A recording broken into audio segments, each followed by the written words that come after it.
It's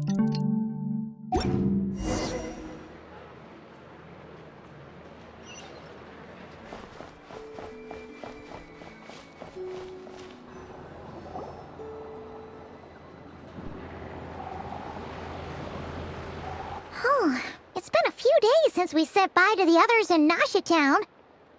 Still no news about Rarer, though. Where could he have slunk off to? If only he was gone for good. But with all the trouble he stirred up before, there's no way we've seen the last of him. Hello! You must be the traveler in Paimon? Mr. Flynn has been looking for you.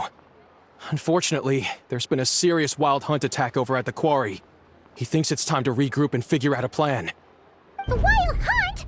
Oh, uh-oh. We better get over there, right away! Come on, let's go!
I can barely sense any Kuvaki at all. This whole area feels like a soulless husk. Looks like his appetite truly is insatiable.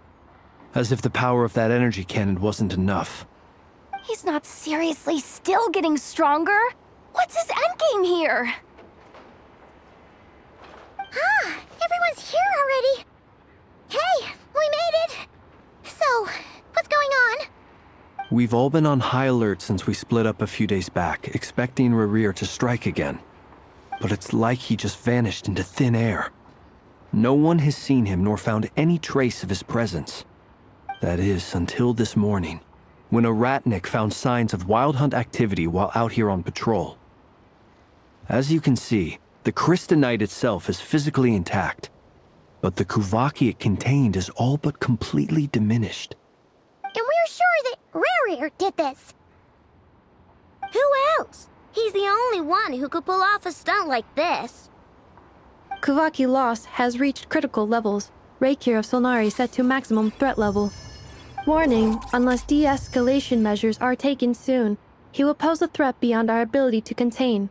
The consequences could be catastrophic. Traveler, do you remember when we encountered Rarir just after regaining his body? There wasn't a shred of sanity left. Nothing but madness and rage. Yeah, didn't he shout out a bunch of names? Then he started raving about how nothing in this world mattered to him. Oh, Paimon gets chills just thinking about it. Oh, but the thought that he's still out there, lurking somewhere in Nod-Krai, waiting for his chance to strike? Oh, even chillier. Last time we fought, we were already at a disadvantage. If he has such overwhelming strength, why would he suddenly go into hiding? Yeah, if I were him and I wanted more Kuvaki, I'd just take it by force. No point staying in the shadows. Unless something went wrong. His whole resurrection thing didn't exactly go smoothly. The other thing is, how does someone who's completely lost their mind still have the wherewithal to cover their tracks so perfectly? Beats me. According to certain medical studies, insanity does not always entail a complete loss of rationality. It may be that he is simply living in a world of his own. That actually sounds about right. He was ranting away to himself the whole time, like he had zero interest in talking to us. There are many unanswered questions here. He could be right under our noses, and we'd still be in the dark. Besides his name and title, we know little about him. Certainly nothing about his past, or what he might be hoping to achieve. Exactly. And we wouldn't even know where to begin looking. Even Boss hadn't heard of the Rahir of Solnari before all this. I'd be willing to bet that even if we gathered together every scrap of intel in Nod-Krai, we still wouldn't find more than, like, 3 useful facts about him. So, if we do nothing, he'll just keep getting stronger. But if we want to investigate him, we have no idea where to look. Last time we had Marionette and her big robo-buddy to help us, and we still barely held our ground. If we had to face him alone... Oh, Paimon's head hurts just thinking about it. What are we supposed to do against a threat this big? Well, I do have a little hunch about his next move. Given that he attacked the quarry, I'd say it's likely he'll target other places rich in Kuvaki. Somewhere like the Eye of Krati, or the Pillar of Embla. One thing's for sure. If we just sit back and let him keep absorbing Kuvaki, we really won't stand a chance against him. A perfectly reasonable hypothesis. However, it is worth noting that these 2 locations are quite far apart. To investigate them both, we'll need to split up. I agree, we should split up. Right now, Rarir's goal seems to be gathering Kuvaki, not fighting us directly. Once we're done, let's regroup on Hisi Island. Wait, why Hisi Island? If I recall correctly, your largest goddess statue was carved from Kuvaki-rich ore, was it not? That's right. Yes, it could well be a potential target of his. I should head back and start evacuating the pilgrims.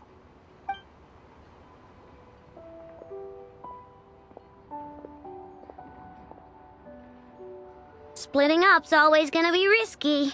But I guess we don't have much choice, right?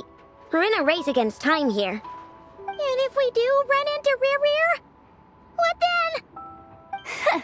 That's when you follow the 3rd rule of treasure hunting. Run like the wind. Didn't you say the 3rd rule was go with the flow? I don't know. Did I? Anyway, whatever. In this situation, go with the flow means go find backup. Agreed. If anyone finds so much as a trace of Rarir, do not pursue him. Get out of the area and alert the rest of us as soon as possible. We need to put safety first. All right, we'd better get moving. Come on, Anefa, let's go.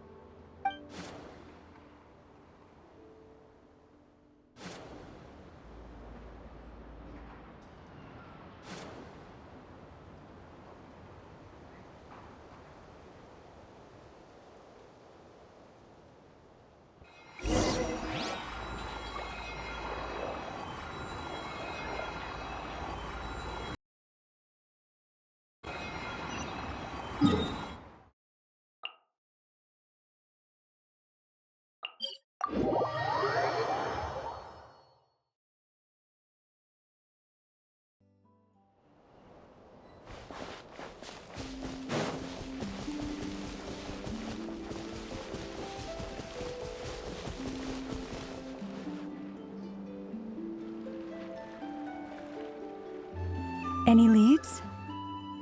Nope. Diddly squat. No clues to where he might be hiding. It's like he's a ghost. It feels like we're sitting on a powder keg that could go off at any second. Oh, I hate this feeling.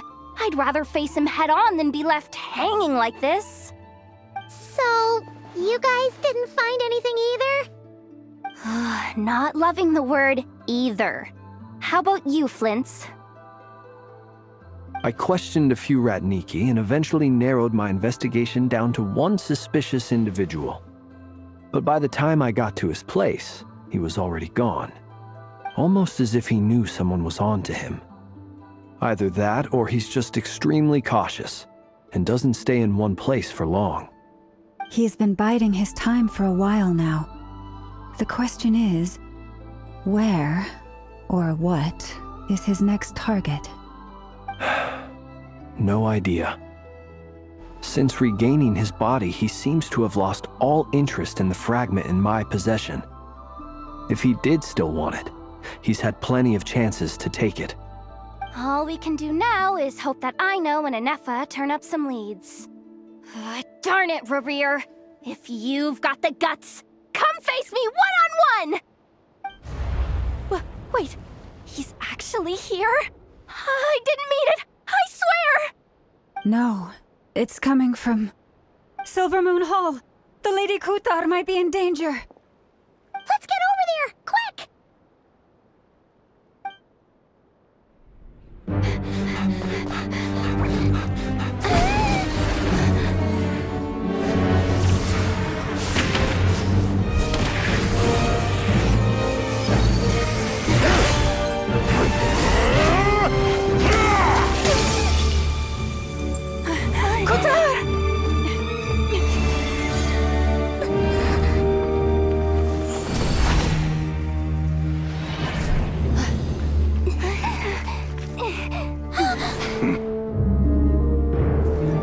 Why is he attacking the damselette? What's going on? No time for questions.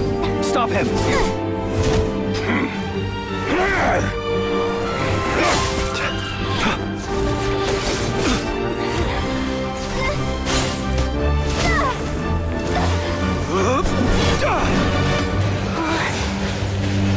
This is insane. Yehuda, get Kutar out of here! On it.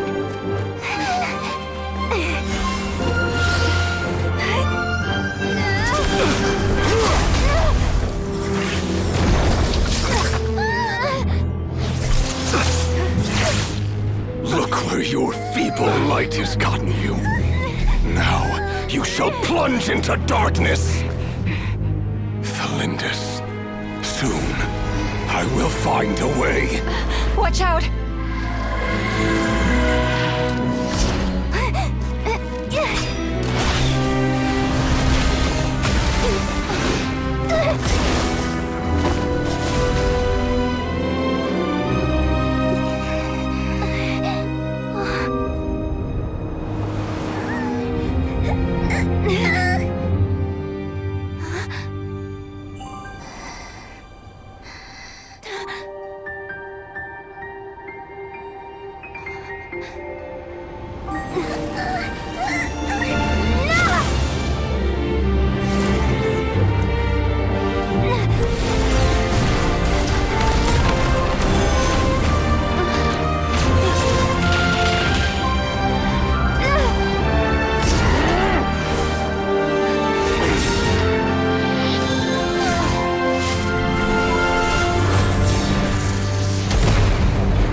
Find them, even if it means turning this place to ashes.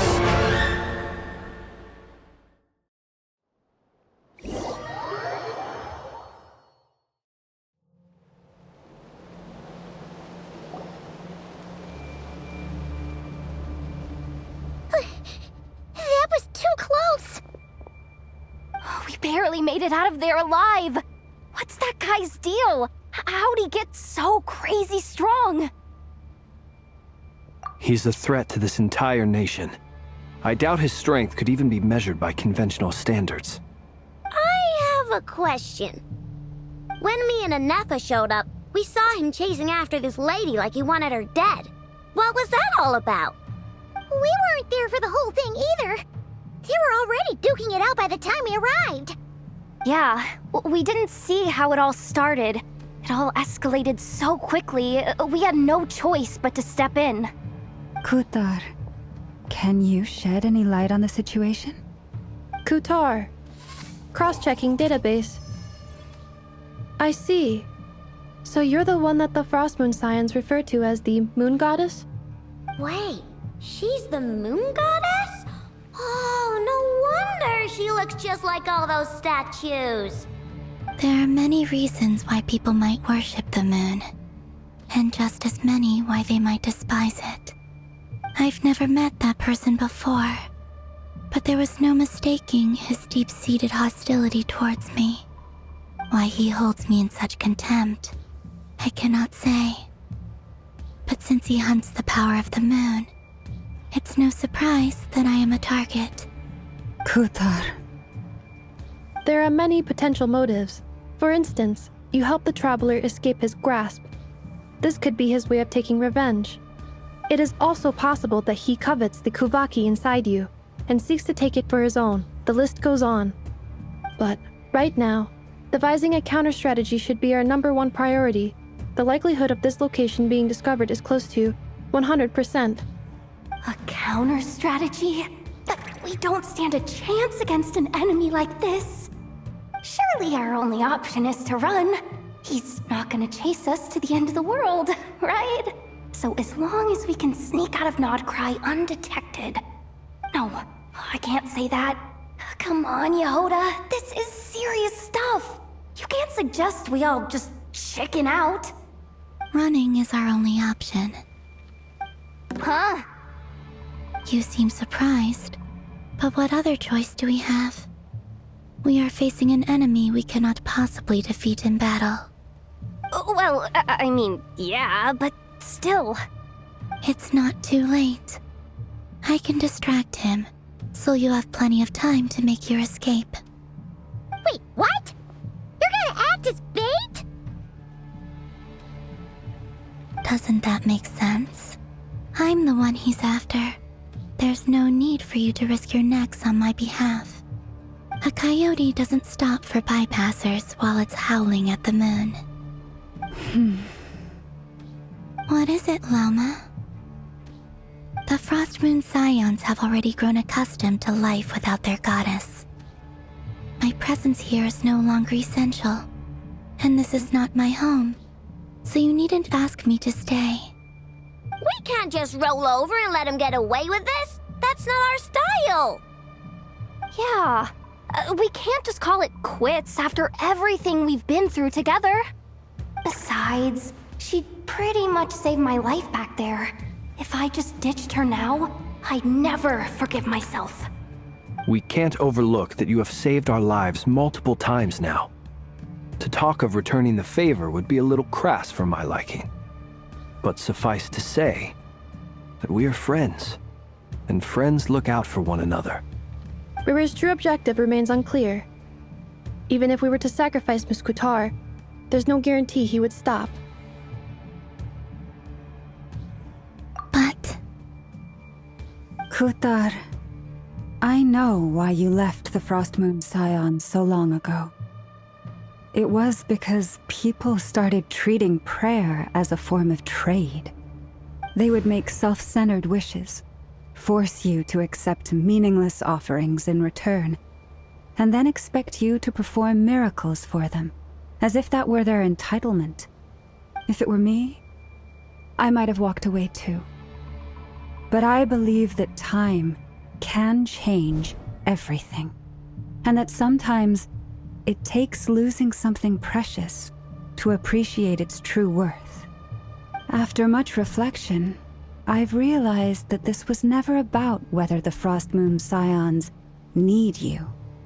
Any relationship based on need is purely transactional. What I truly hope is that you'll choose to stay, not out of obligation, but as part of our family. You were born here, and now you've returned. Who knows? Perhaps it was the moonlight that guided you home. Thank you, Lama. But my power is on the wane. I'm afraid I will be of little use to you now. Very well then. I'll do as you say. Both times you saved us, we were transported across great distances in an instant. Is that one of your powers as the moon goddess? It is, but I find it very draining. I barely managed to pull it off just now, and it will be some time before I'm strong enough to do so again. Rejected by the world, my power is dwindling. Like a lake cut off from its source, slowly shrinking away. Now, it has almost run dry. What do you mean, rejected by the world? The 3 moons belong to the ancient bygone era in which they came into being. From the moment I was born, the world itself has been steadily sapping away at my strength. The 3 moons are not one and the same. As the goddess of the frost moon, I cannot wield the powers of the other 2. Yet moonlight has a way of blending together. Each can reflect the other's glow.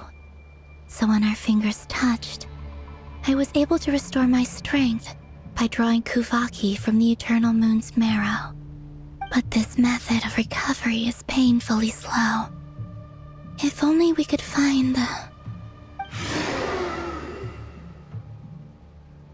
It's the Wild Hunt! Even faster than we expected. We'll have to finish this conversation later. See how those Wild Hunt creatures are running away from us. They're likely just a scouting party, which means Rerir won't be far behind. Then what are we waiting for? Let's get the heck out of here!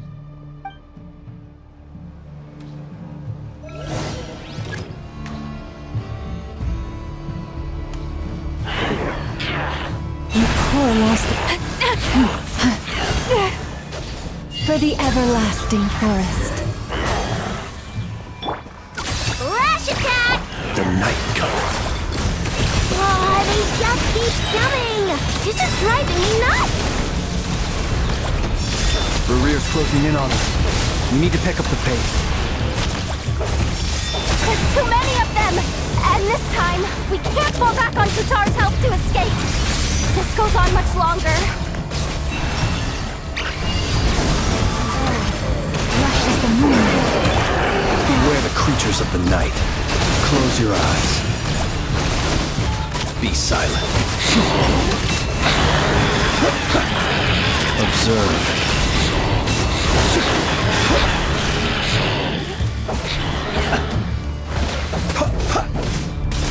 Preparing for dust-up. Defensive mode engaged. Green? The night cometh.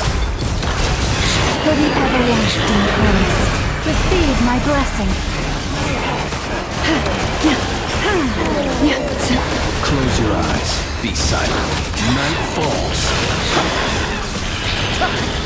Close your eyes. Do you fear the dark? Annihilation mode. Ding dong thunder bomb! By the frost moon of old. Beware the creatures of the night.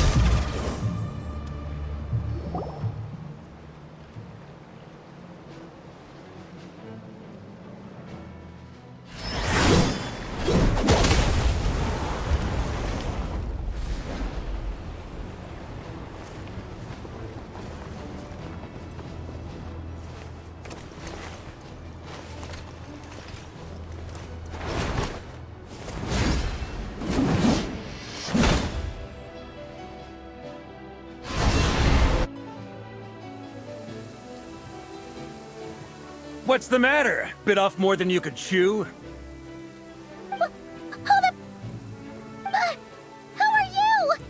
Uncle Varka! You're back from Amsvarnir? Oh, you're Varka?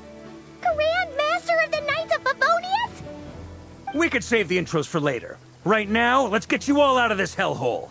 Follow me. I know somewhere you'll be safe.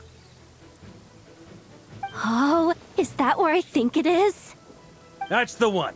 Come on, move! There's no time to waste.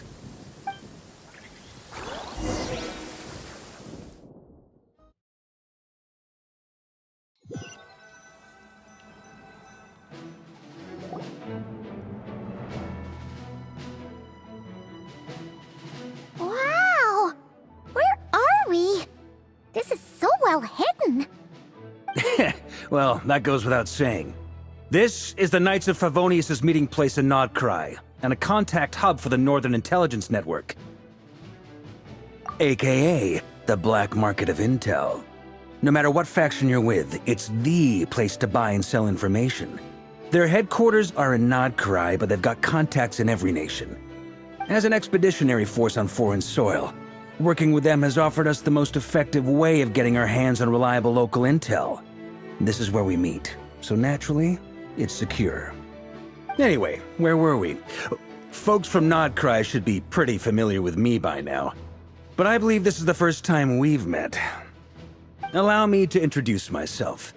I am Varka, Knight of Boreas, and Grand Master of the Knights of Favonius. We've heard all about you. This meeting's been a long time coming. You look way younger than Paimon expected, but you definitely have that Grand Master vibe. Well, I'm no spring chicken. Just not showing my age yet. Definitely feeling some of that back pain today, though. Rushed back from Amsfartnir without a wink of sleep, only to get right into another fight with that freshly revived maniac. Another? You mean you fought him before? Yep. He wasn't nearly as strong back then, but he was still a formidable foe. I brought some of the knights along to give him a little surprise, but he saw us coming from a mile off. My squad took heavy injuries, and I barely made it out alive myself. We knew it might have been our last chance, so we staked everything on it. But still, it wasn't enough to stop him. I tried tracking him down afterwards, but he didn't leave a trace. Even in his unhinged mental state, he's as cautious as any trained operative. So, I decided to come find you. And as luck would have it, turned up to find you being ambushed by the Wild Hunt. The rest, you already know. Is that why he's been frantically absorbing Kuvaki these past few days? Because he sees you as a threat? Maybe I'm part of the equation, but even if I weren't, I'm sure he'd still be gathering power. He's clearly working up towards something. Note to self, Uncle Varka's strength rating officially upgraded. Guess it's my turn to ask questions now. So, what exactly has been happening in Nod-Krai? Why is the Wild Hunt returned in humanoid form? And why is it after you? That's a long story, but I'll try to make it quick.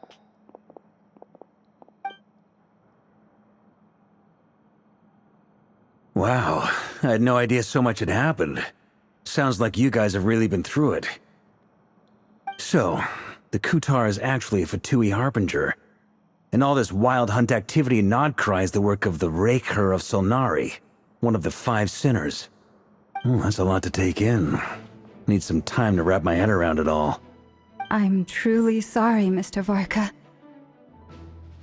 You stood with us against the Wild Hunt, and did everything you could to stop it from escalating into a full-blown catastrophe. And then, the one time you're away, it all comes to a head and all your hard work gets undone. You've got nothing to apologize for, Miss Moonchanter. You can plan 100 steps ahead and still slip up. That's just life. No one knows what tomorrow holds. You can't predict which way the wind will blow next.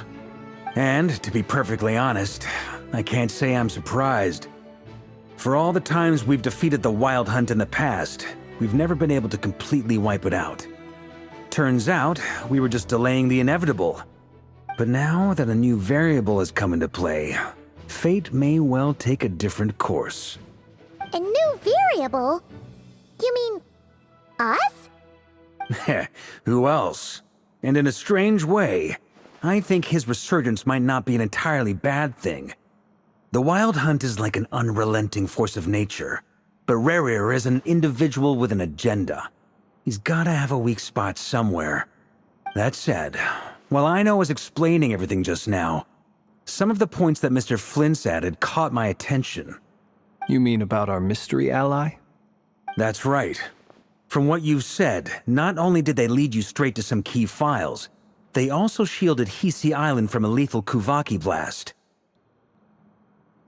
I don't know who or what could pull something like that off. Heck, even Miss Columbina doesn't have a clue. I hadn't heard the story about those files. Would you mind repeating their titles for me? Wild Hunt Phenomena Log, a Nod-Krai and Ratnik's Field Journal, and Kuvaki Survey Log. Oh. No. Still doesn't ring a bell. Another dead end. Guess all we can do now is hope that our mystery ally keeps showing up when we most need them. Still, it's safest to assume they won't be intervening again. From here on out, we'll have to resolve this crisis by ourselves. Your intel also explains something else I've been wondering about. The reason I led my team to Amsfarnir was because we'd had reports about a possible source of the Wild Hunt showing up there. But once we looked into it, it turned out to be a red herring. I don't know who was behind it, but clearly, it served its purpose. I doubt it's by chance that he happened to make his comeback while my attention was diverted. And from everything you told me, it sounds like his scheming began well before his return. So maybe luring me away was all a part of his plan. But is it even possible that he orchestrated all of this by himself? The Moon Maiden and the Raker of Solnari, Nod-Krai of all places. The way everything is unfolding, it can't be a coincidence. So, what do we do now? Got any ideas? Right now, we've got at least 3 things to consider. Let's go through them one by one. First, we need to figure out how to take down Rerir. If we can't beat him in a straight-up fight, the rest won't even matter. To my knowledge, the bulk of Nod-Krai's fighting force is already gathered here. But even with everyone united, we're still no match for Rerir in his current state, let alone with his power still growing. What if there was a way to tap into a new power of our own? How so? Have you thought of something, Columbina? 3 moons once watched over this world. The Eternal Moon was the largest. The Frost Moon was the brightest. And the Iridescent Moon was the most mysterious. They say that back then, the 3 moon goddesses wielded immense power, enough to shape the workings of the world itself. I now bear the Frost Moon's power, and the Eternal Moon's marrow resides within the Traveler. Hold on. Are you suggesting? The iridescent moon, the last piece in the puzzle. That's right. If we can find the Iridescent Moon's marrow, I will be able to regain my strength much more quickly. The 3 moons are said to stir the tides and illuminate all things. Perhaps they hold further secrets beyond our understanding. According to my analysis, the solution is feasible. However, it is subject to one major condition. How do we locate the iridescent moon's marrow? I know a way, but we will need to visit the Fatui's Experimental Design Bureau. The Experimental Design Bureau? Are you saying we need to involve Marionette? Yes. I must speak with Sandrone. It's a long way from here to the Experimental Design Bureau. There's a high chance you'll be spotted. You shouldn't go alone. Then that's settled. Next up, our second priority. Somehow, we need to figure out Rerir's end goal. As you saw for yourselves, when he was still in his Wild Hunt form, everything he did was for the sake of recovering his body and resurrecting himself. His first act since then, after laying low for a while, was to try and assassinate this young lady. People's obsessions often reveal their greatest vulnerabilities. There must be a reason why he despises the moon so deeply. Perhaps it sheds some light on his title, the Raker of Solnari. The Wild Hunt has plagued Nod-Krai for centuries now. If we want to stop it for good, we have to get to the root cause of what's driving it. It's true. We still know very little about him. If Kuthar hadn't given us that lead, we wouldn't even know his name. But where would we even start? I doubt even the Intel Queen of Nod-Krai has a clue, and she has info coming out of her ears. Oh? That's a rather hasty conclusion for someone who's so painstakingly meticulous when it comes to dealing with machines. Ah, she heard me.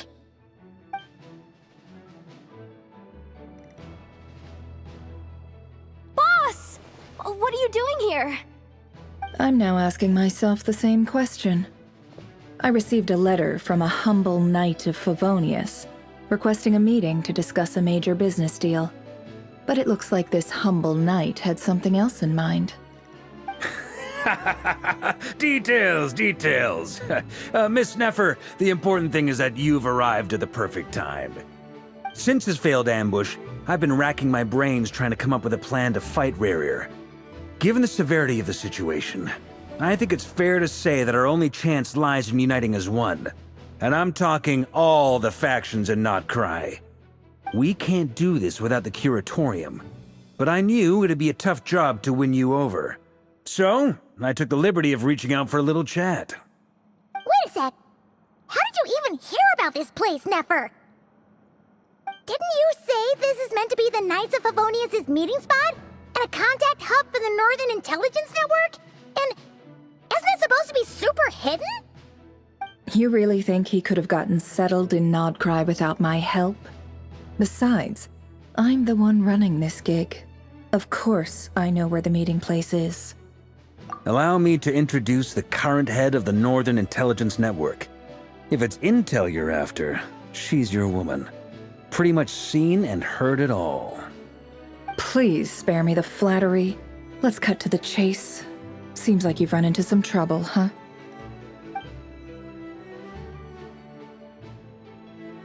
Well, this certainly qualifies as an unforeseen crisis. On behalf of the Curatorium of Secrets, I wish you all the best of luck. So you're just going to sit this one out? Why should I get involved? What could possibly be in it for me? What if we told you we can't do this without you? Oh? Then I'd say you'd better make it worth my while. I don't work for free. I can't put a price on something like this. It's just not in my nature. But then again, you and I have always been polar opposites in this regard. So I can't exactly say I didn't see this coming. If you insist on compensation, I will pay you. Consider this a formal commission. Sound fair? You just don't give up, do you? Too bad. I know you well enough to know you can't afford my prices. The riskier the job, the more it'll cost. And a moon chanter's stipend isn't exactly generous. Unless you're planning to start passing the donation box around among the faithful. Boss, just a thought. If they come up short, maybe you can take the difference out of my next few paychecks. Things got really dangerous during the fight with Rerir. If this girl hadn't saved me, I'd be ley line fodder by now. I'd be gone for good, boss. If there's any way we can make this work, I'd really like to help her. Please? I'm begging you. This is why I'm always telling you never accept favors. They are the hardest debts to repay. You have to be careful who you get involved with, or you invite all kinds of misfortune. Very well, Yehoda, I will help. But just this once. Don't count on this happening again. Flynn's, that fragment that Rerir was after, do you still have it on you? Of course. Let me borrow it. I need it to follow up on some leads. Wait, you actually have some leads? Shh. This is top secret information. I get it. We all have things we'd rather keep to ourselves. Plus, I know we can count on you, so we'll leave the intel gathering in your hands. And that brings me to the third and final item. We need to find a way to distract him. We need time to make our move, so someone will have to stall him. I'm in for this part, no matter what. Anyone coming with? Count me in too. Come off it, you two. Quit playing heroes. I'm way ahead of you here. Inefa did a scan of the Moon Goddess's Kuvaki signature, and we're gonna use it to make some decoys over at the Kramkake craft shop. Anyone who's in, follow me. Once they're ready, we'll deploy the decoys across Nod-Krai. So as long as the rest of you keep moving, he won't catch on to your scent and won't be able to track you down. I like it. Genius idea. No biggie. All right then, we'll split into 3 teams. Once your team has finished their mission, return here and wait for the others. Dismissed!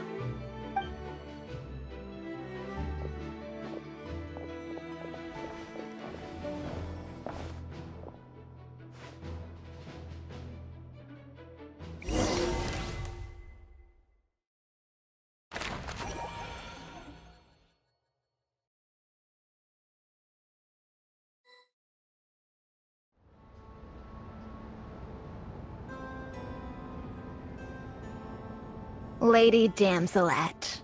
Wait. And you two? What are you doing at the Kuvaki Experimental Design Bureau? We've been doing our best to mind our own business lately. But if you're just gonna waltz up here like this, you're seriously pressing your luck.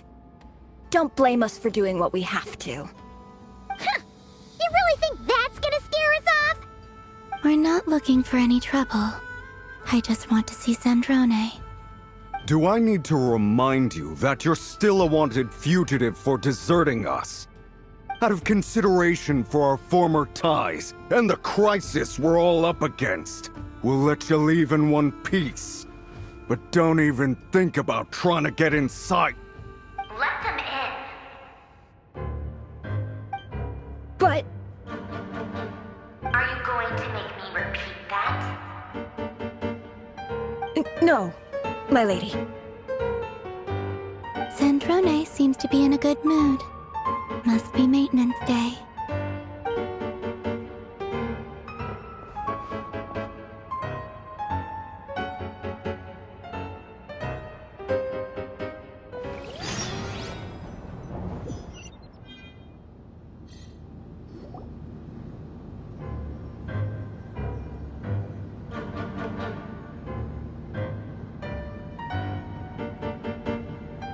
So tell me, to what do I owe the honor this time?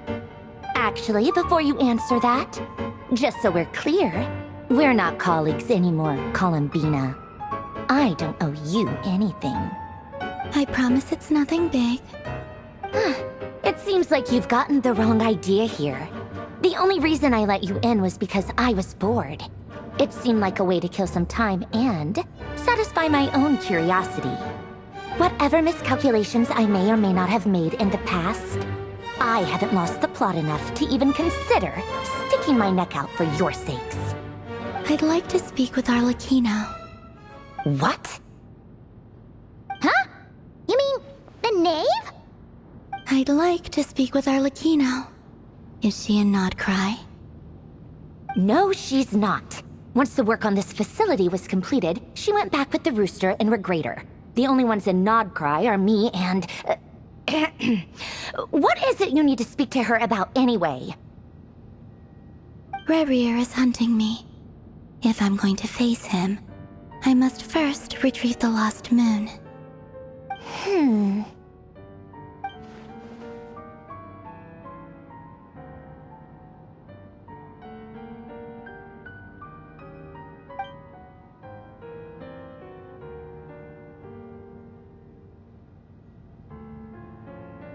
Is that a no, then?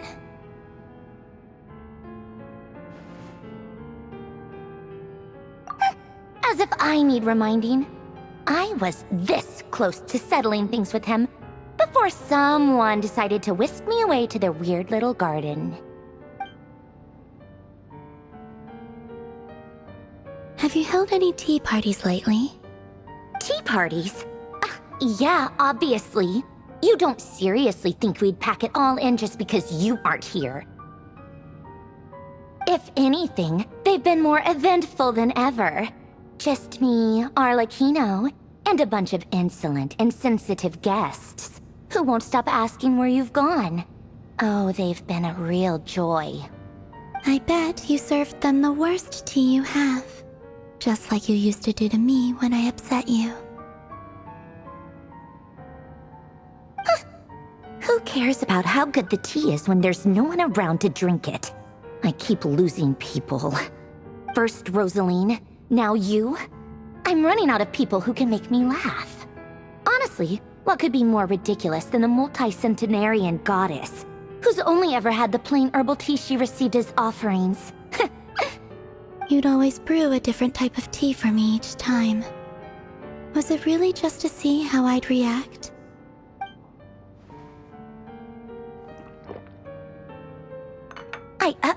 Well, duh. Why else? Watching you squirm was practically my only form of entertainment.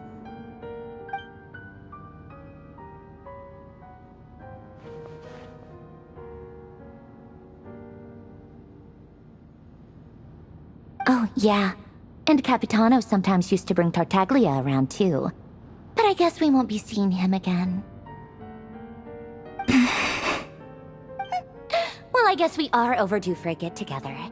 Polonia! Have Fevronia pass a message to Arlecchino for me. It's time for tea. Will suffice. Pass along a message for me, too, if you would. My body cannot contain the marrow of 2 moons, so I'll be leaving one of them in her care. Excuse me? Who said you were on the guest list? If my tea meant that much to you, maybe quitting the Fatui wasn't your brightest move. Back when you were under the Tsaritsa's protection, no one would have dared come at you so openly. But that protection didn't come for free. In fact, I paid dearly for it. At the end of the day, it was just another transaction. I just got tired, that's all. I never wanted any part in their grand ambitions, and I've had enough of being treated like a bottomless supply of power. It brings back memories from the old days, when I was still worshipped as the moon goddess. Centuries on, it may be a different group of people, but I see the same greed in their eyes.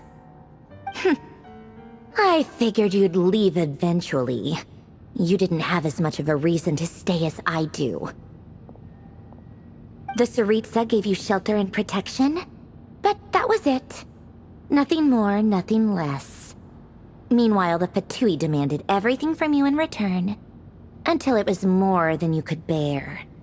I get why you left. And frankly, I have no interest in dragging you back just because the higher-ups told me to. But if you keep hanging around with this riffraff, the next time we cross paths, we might be enemies for real.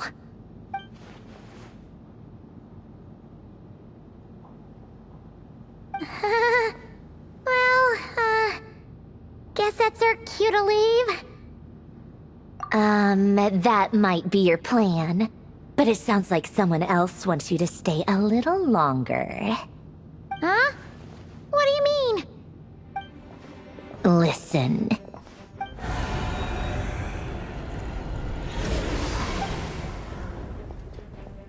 My lady, it's the Wild Hunt. A horde of monsters is headed straight for the facility. Ugh, another uninvited guest trying to crash my tea party. Clear the area! I'll handle this. Wait, what? You want us to leave you here by yourself? Huh, you'll be lucky to make it out of this alive. You really think you can afford to worry about me? Go on, get out of here!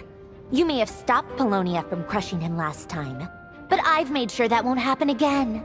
The entire Experimental Design Bureau is rigged for war. Stay and watch if you want, but it'll be at your own risk. You're not flagged as friendlies in the weapons system. Don't tell me what to do! Look, if you're leaving, make it quick, or you'll just get in my way. There's a secret passage on the 2nd floor. It'll take you right to the plains out back. Stare all you want, Columbina. You're not getting another invitation to my tea party. I know. But thank you anyway, Sandrone. This is exactly why you shouldn't hang around with those people. All their melodrama and sentimental nonsense is rubbing off on you.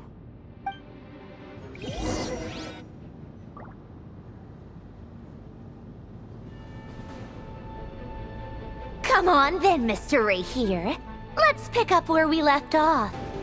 It's your Wild Hunt monstrosities versus my beautiful creations. Let's see who comes out on top.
Polonia, get him!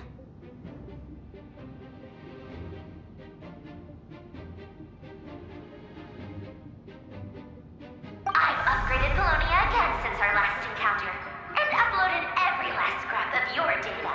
So let's finish this once and for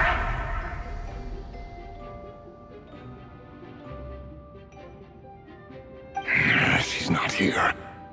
Where did she go? Hey! Over here, you big... Curse it. Moon. Go. Keep searching. She cannot have gotten far.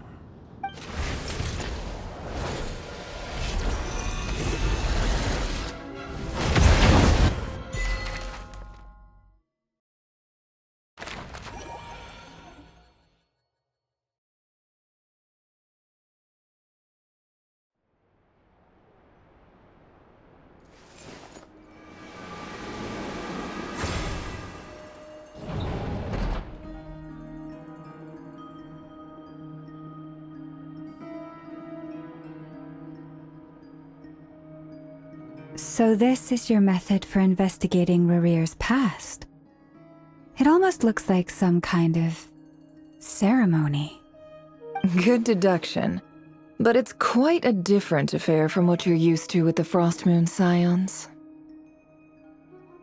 Whoa! First time I've ever been in here. Boss always said it was off limits, so I pictured some kind of creepy dungeon. But it's actually kinda nice. Oh, I guess this must be Sumero decor? That's where Boss is from. And that nice shopkeeper who sold me my treasure compass. I'm not sure exactly what you've got planned, but it looks like you're all set. When do we begin? Whenever we wish. But for some reason, I've got a feeling this isn't going to end well. I've never faced Rarir myself, but from what you've told me, his power is beyond anything I could imagine. I, on the other hand, am just an ordinary businesswoman. Our paths should never have crossed, yet here I am, forced to make an enemy of him. If you ask me, you're about as far from ordinary as it gets. So what are you saying? You're getting cold feet? Once I take a job, there's no backing out. Still, I have to ask myself if the power I'm relying on will even work on an opponent of this caliber. And also how to make sure I come out of this alive if things spiral out of control. Death is the one thing we can take for granted. It is the great equalizer, however fortunate or unfortunate we may otherwise be. So it's important to consider how to spend what lifespan we have left.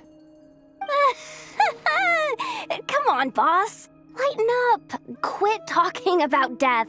It's bad luck. For once, I agree with you. When you're up against a foe like Rarir, there's no such thing as being too prepared. Is there anything I can do to help? That won't be necessary. I've already made up my mind. Time to cash in a precious favor I've been saving for a rainy day. Yehoda, I need you to find someone for me. The sooner the better. Find who? That shady merchant who sold you an overpriced treasure compass the other day. Come on, boss. You're pulling my leg again.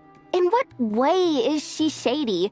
She showed up when I was completely lost and sold me a neat little gadget that was exactly what I needed. Trust me, she's a good person. Anyway, I know who you're talking about. Don't go anywhere. I'll be right back.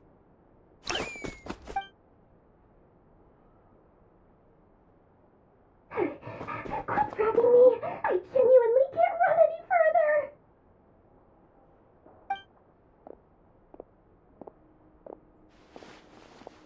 Hey, aren't you?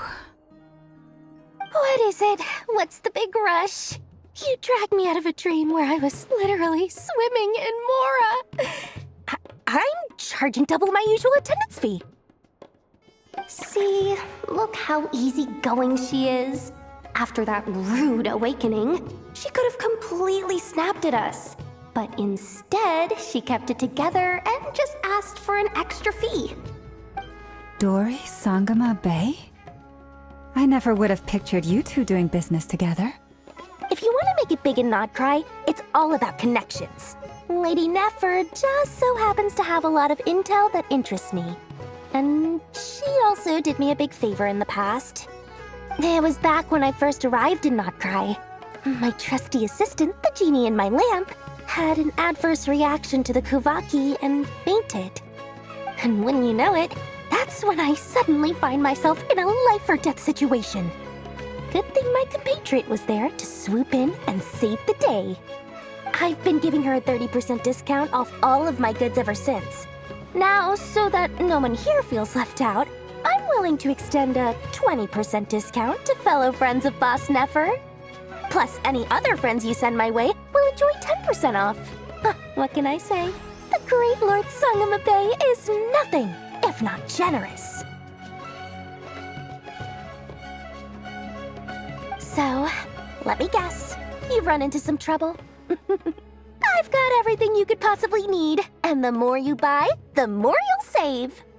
You guessed correctly. What have you got in the way of survival gear? The one type of gear I've never been short on. What are you looking for? A jetpack fresh from the Academia's labs? An ancient suit of armor dredged up from the bottom of the sea? At the very least, I need to know what kind of opponent you're dealing with here. If even you're worried about staying alive, it must be pretty serious. What if I told you it's someone with the power to bring a nation to its knees? Is that so? Then we really are talking top-shelf treasures. I don't have anything like that in stock right now. I'll have to ask my supplier. Your supplier? A powerful woman, make no mistake. I can't reveal her identity, but luckily for you, I hear she's planning to visit Nod-Krai in the near future. If you're willing to wait, I can ask her when she's here. Can't say exactly how long that'll be, though. Then, let me put it another way. What would you do if you encountered an enemy like that? Roll over and serve yourself up on a silver platter? Course not! I have a handy little trinket from one of my generous suppliers, which... Hold on. What exactly are you getting at? No, no! This is for my personal use only! Let's just say I'm borrowing it, all right? Just for insurance purposes. You'll get it back later. Favors are the worst kind of debt to owe, and now you've got a chance to repay one. A win-win situation, don't you think? Fine. You can borrow it for 5 days. No, make that 3. And for every extra hour after that, I'm charging you 1,000,000 mora. Deal? Deal.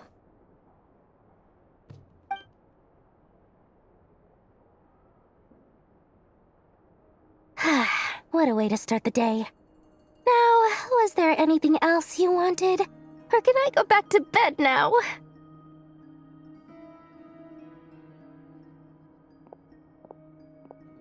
That will be all. Take care now. Don't trip up on your way back, friend. See you later! You're my favorite shopkeeper.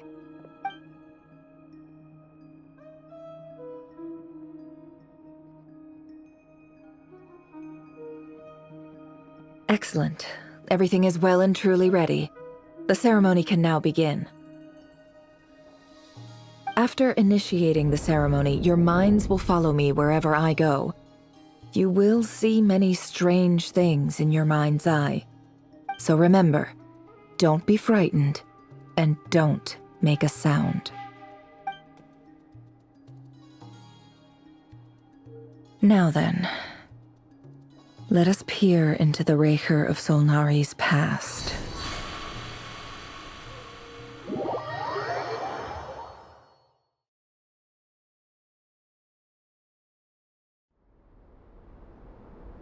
I made it.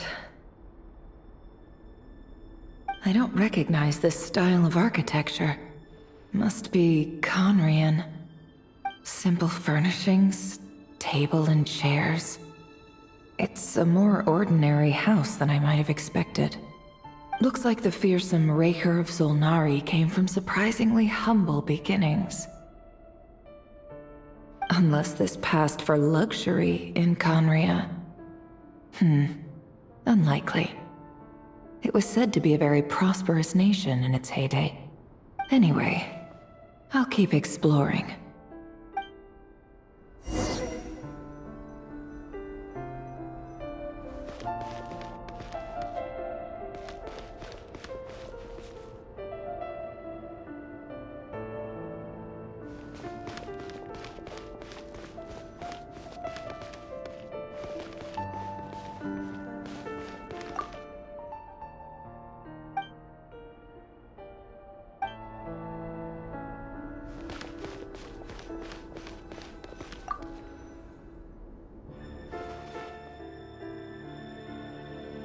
Hi, Rivier. Since you're working extra hours tonight, I thought I'd keep myself busy by checking out that new kebab shop. I've heard good things about their menu. I'll test it out, and if it's as good as everyone's saying, let's go back together sometime. P.S. New stash from the Universitas Magistrorum. I brought some goodies home. A few teacups and a pin rack. Hope you like them. They didn't sign their name, but they must have been close. Sounds like they were living together.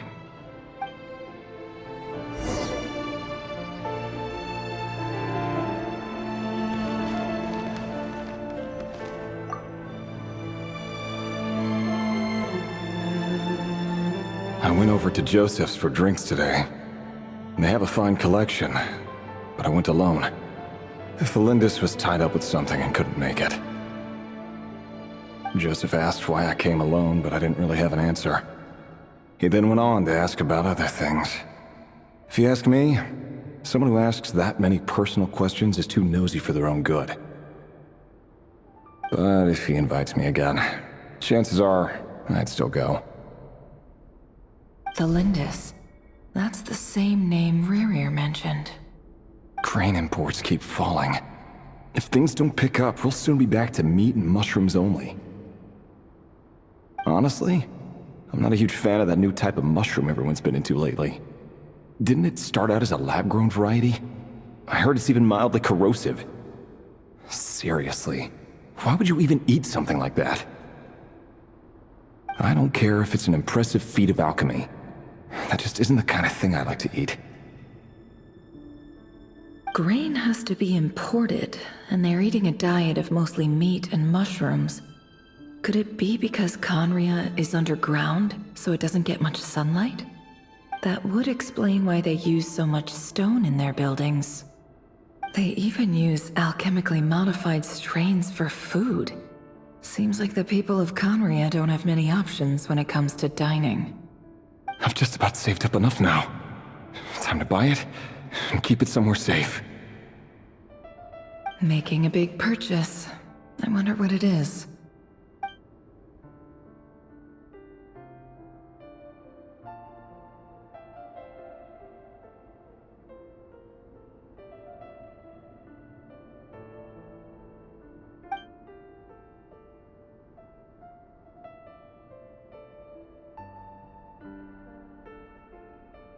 He really is a professional. No wonder he's so good at covering his tracks. Despite what he's become, it seems like he's retained certain habits, at least in this regard.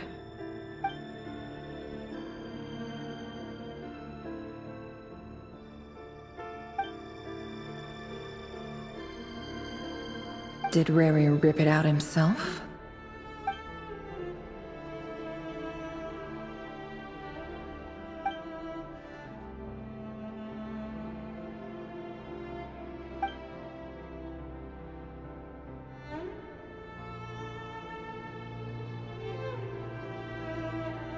Before I met you, I was convinced that my heart was nothing more than a stagnant pool. The burial place of a fallen moon. A withered, windless grove where the waters rested forever unrippled.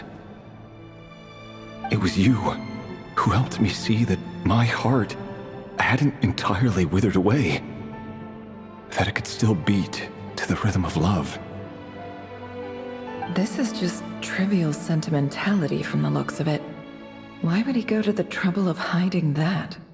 The burial place of a fallen moon.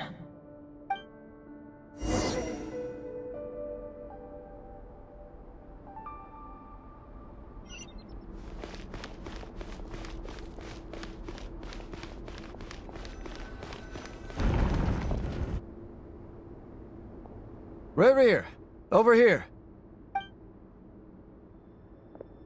Dane! Oh, and, Vediflin here? What a surprise to see you here, sir. Hello there, Reverie. You need not address me so formally outside of court. He doesn't get that much free time, so I invited him over for a drink. Even the court prophet deserves a break every now and then, right? Well, I'm flattered. So, what are we discussing today? Hey, don't look at me. As far as I see it, we don't need an excuse to have a few drinks. Come on, don't give us that.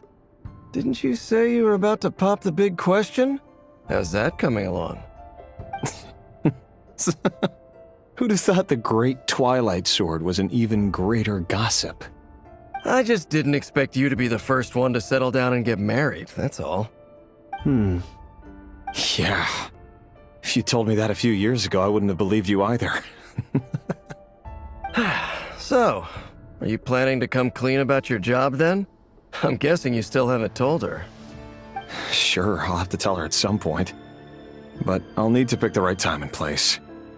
To be honest, I have no idea how she'll take it. Come on, stop being such a pessimist. For all you know, she could be thrilled. I bet she'll be much more impressed by your actual job than the one she thinks you're doing now. A member of the King's Guard.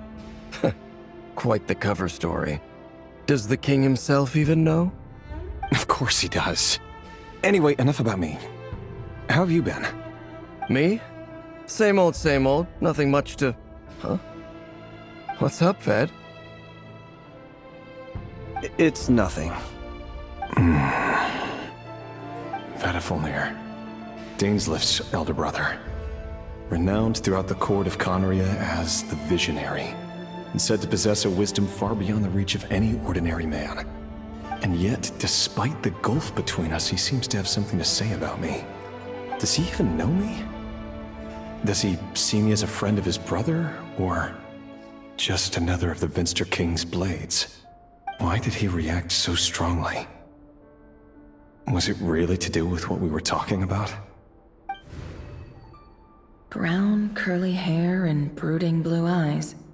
So this is what Rerir looked like back in the day. Perfectly normal. No different from anyone else. As frightening as this monster is in the present, there's something even more unsettling about seeing the human he used to be.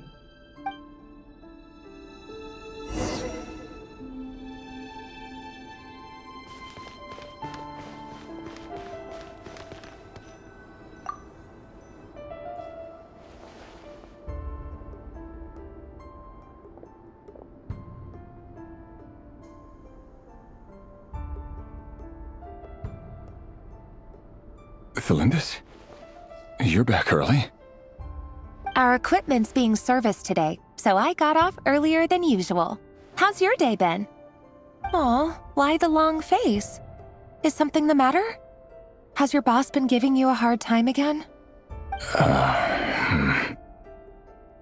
Went for a drink with Dane and the others after work. Isn't that a good thing?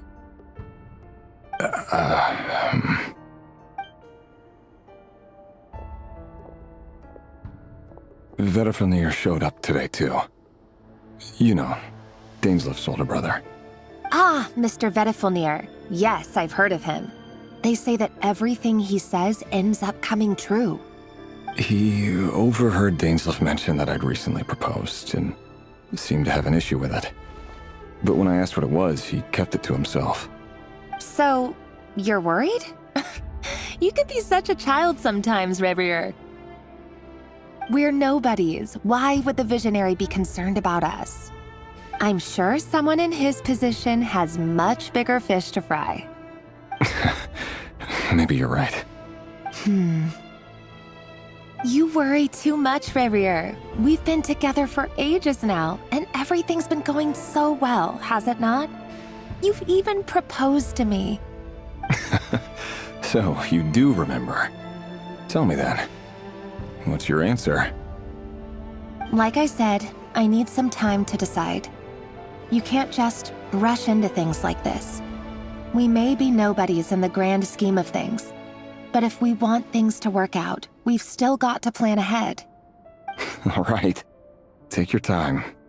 Just don't keep me waiting forever. Nobodies. Sounds about right. In the eyes of people like Vedalfnir and Dainsleif, what do we matter? Can someone whose gaze is so fixed on a far-flung future even see the present clearly? Besides, the dynasty's fate rests with the king and his inner circle. Whatever I do, it won't make much difference. Meanwhile, every idea they come up with and every decision they make, it affects everything. These days, the king is lost in his research, and the purge of the Crimson Moon bloodline grows ever more intense. The opposition tried to speak out, but nothing came of it. And I'm under no illusions as to why. Because we eliminated them and got rid of their bodies. A man can have 1,000 reasons to carry a sword, but there are few good excuses to use it. Yet the king has never even considered a gentler approach, and he never will. What becomes of someone who kills on another's behalf? Can he ever find true peace?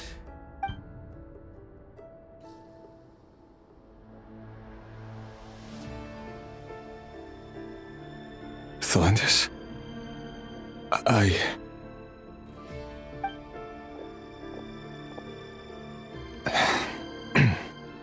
It's nothing. You were right. Fate has never smiled upon nobodies like us. But by the same token, it's unlikely to bear a grudge against us either. There's no reason we can't keep living happily together, cherishing the simple joys of each day as they come. See? You just need to stay positive, Rerir. I can feel your warmth, your breath. You're right there, right by my side. Just seeing you makes me happy in a way I can't explain, and that's something that no one could ever take away from me. So smile, my love. Let go of that frown. You're right, Thelindis. I've just been overthinking things. That's better. Getting caught up about things like this will only ruin our evening. Speaking of which, all set for the ball tonight? I need to go get ready. You go ahead. I just have a few things to take care of, then I'll come join you. Even busier than the big shots, huh? Fine, I'll go get started. But don't be late. If you keep me waiting too long, I won't be a happy bunny. Relax. I'll be there. Seriously, though, you drive a hard bargain. You're really gonna leave my proposal hanging and still expect me to take you to the ball? Well, that goes without saying. I already told everyone I'd be coming with a dance partner. Besides, they're two completely different things. Let's take it one thing at a time, all right? All right. White outfit it is. It seems like Rerir was deliberately hiding his ties to the intelligence services by giving the impression that he was just an ordinary member of the Finster King's Guard. He clearly doesn't want his would-be fiancée to know about his other life. Then again, that's hardly surprising. People in the intelligence trade rarely do. Who'd have thought we were in the same line of work? Let's dig a little deeper.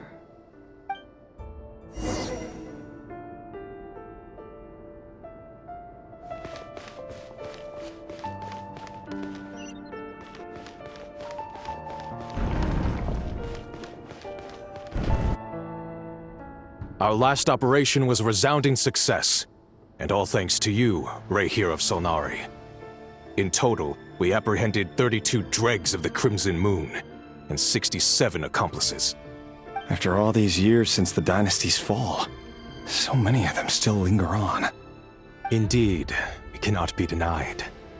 Yet it was destiny that the Crimson Moon should be overcome by the eclipse, and that His Majesty, the all-seeing Vinster King, now guides our nation on the path to prosperity. Conria has no further need for a dead moon. But alas, there will always be those who refuse to see the truth, choosing instead to romanticize the past. That's not entirely true. Much about the Crimson Moon era was worthy of remembrance, and that's exactly why they keep trying to see it restored. Many of its secrets remain unsolved to this day. As it happens, that's precisely the field of study my partner is devoted to. You still haven't told her what you really do for a living. Where would I even start? How do you tell someone that you're one of the king's hand-picked executioners? That your hands are steeped in blood? You didn't choose this life, any more than I did. Orphans like us don't get a say. But I'll sure as heck be the one to pay for it. Speaking of which, we need to be more rigorous in the way we identify direct descendants of the Crimson Moon. Someone, it seems, has strong opinions about my future plans. Most likely my marriage in particular. I have a feeling that we may soon become targets of the Crimson Moon's retribution. Your concerns are not unfounded. They've taken out many of our colleagues these past few years, and for that very reason. These are no helpless lambs we're leading to the slaughter. They're wolves in sheep's clothing. Take care, Rayhir of Solnari. I look forward to toasting you at your wedding. Thanks, Thorkel. You look after yourself, too.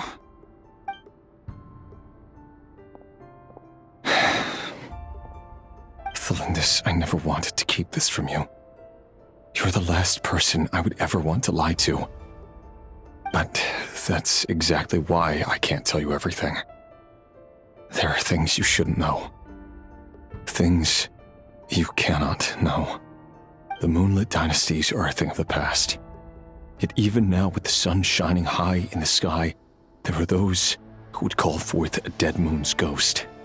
Could that be why Vedalfnir held back? Or was it because of some court secret he's not at liberty to share? I have to get a clear answer from him. No matter what happens, I will protect Thelindis. Rerir seems to be very concerned by Vedalfnir's reaction. Vedalfnir and Dainsleif, the Visionary and Twilight Sword. So that's what they were really like. I've investigated this whole area now. There doesn't seem to be any other memories here. Should I try somewhere else? Wait a second. What's this black smoke?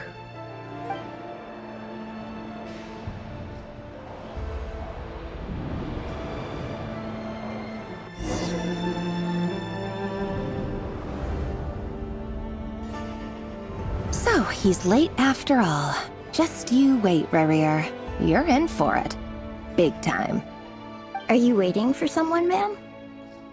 Could I tempt you into buying some flowers? Oh, sure. Pick me out a pretty bunch if you would. Thank you. But I'm afraid none of them are as pretty as you. For someone so young, you sure have a way with words, don't you? I'm only telling the truth. Look me in the eyes. You'll see I'm not lying. May we have a word in private? Who are you? And what do you want? It doesn't matter who I am. Too many of our kind have fallen lately, so I decided to take the risk of reaching out. Not long ago, the Rayhir of Solnari led an assault on one of our strongholds. We suffered many casualties, and many who came to our aid lost their lives as well. Sorry, I don't know why you're telling me this. And I don't want to get involved. Wait, hear me out. This time we finally got a clear look at his face and learned his true identity. His name is Rayhir, and he claims to be one of the King's guards. What did you say? A cruel irony, isn't it? The man you're set to marry leads a double life as a brutal executioner. But surely, you must have caught a whiff of the blood on his hands. Why are you telling me all of this now? Simple. It's because... How strange. Rerir was nowhere to be seen in that memory. It clearly belonged to the Lindis. Rerir couldn't possibly know what happened if he wasn't even there. Why would her memories appear in his fragment? The ceremony won't last much longer. I think it's time to call it a day.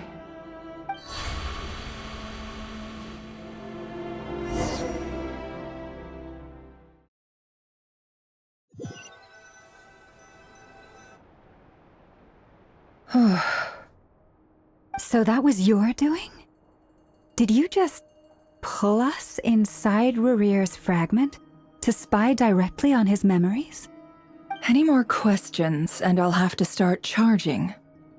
I had no idea you could do that, boss! Seriously, that was amazing! We're not worthy. We're not worthy! I gotta admit, though, I'm itching to see what happens next. Feels like we barely scratched the surface. I'm just as curious as you are, but the ceremony only allows for limited time inside. That's all we can see for now. Luckily, we managed to learn quite a lot. So far, so good. I just hope the others are doing okay too. Especially the group with the Traveler. Their mission is a risky one. Let's hope it's all going smoothly. If you're worried about them, go see how they're doing. If I know boss, she's gonna need some time to write up all the details and make sure it's all coherent. I'll stay behind to lend a hand, but feel free to head back and meet up with the others.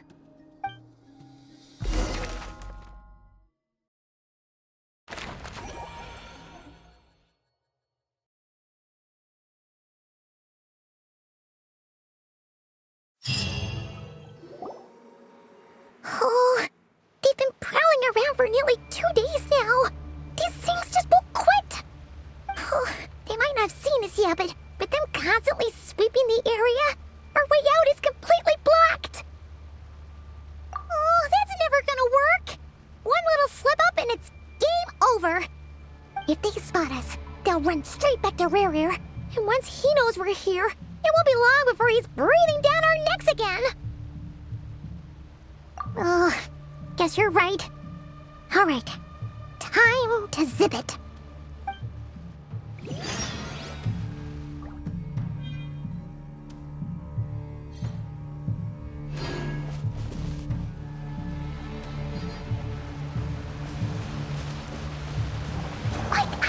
We almost got spotted.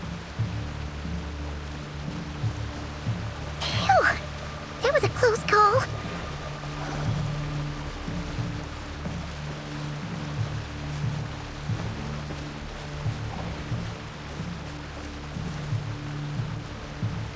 Watch out! It's coming this way!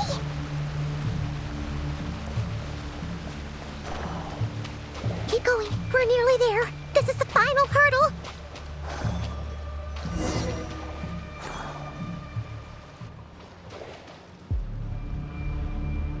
Oh, there's no end to these things!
Drone was right.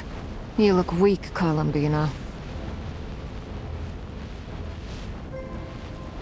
The old you would never have let such lowly creatures bar your way. Word has it that you did something for the Tsaritsa, and that's why you've lost most of your power. Freedom comes at a heavy price, doesn't it? It's Arlecchino! You came! Hello again, Columbina. And greetings, guests of the House of the Hearth. It's been a while, Arlecchino.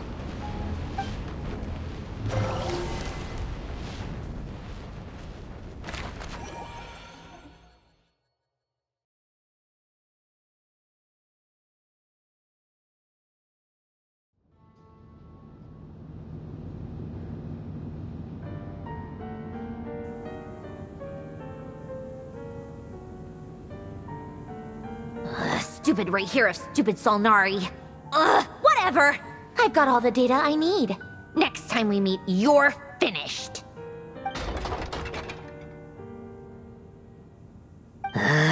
He sure doesn't pull his punches. Excuse me, do you need a hand? You can do me a favor by staying out of my way. Can't you see I'm busy? Wait a minute. I recognize that voice. Hello, Miss Sandrone. Father sent us over to help. How considerate of her. Hey, Fremine, get over here and help me fix this. Lenny, you do your thing. Just keep your sister away from my machines. Nearly every machine that cat girl touches ends up going haywire. Go put her on cleaning duty or something.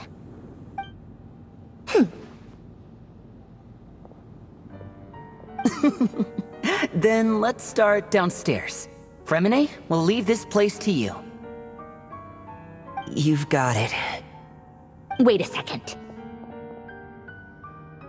Pretty sure there's still some tea in the cupboard. If you want some, you'll have to make it yourselves.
It's a relief to see you all made it back in one piece.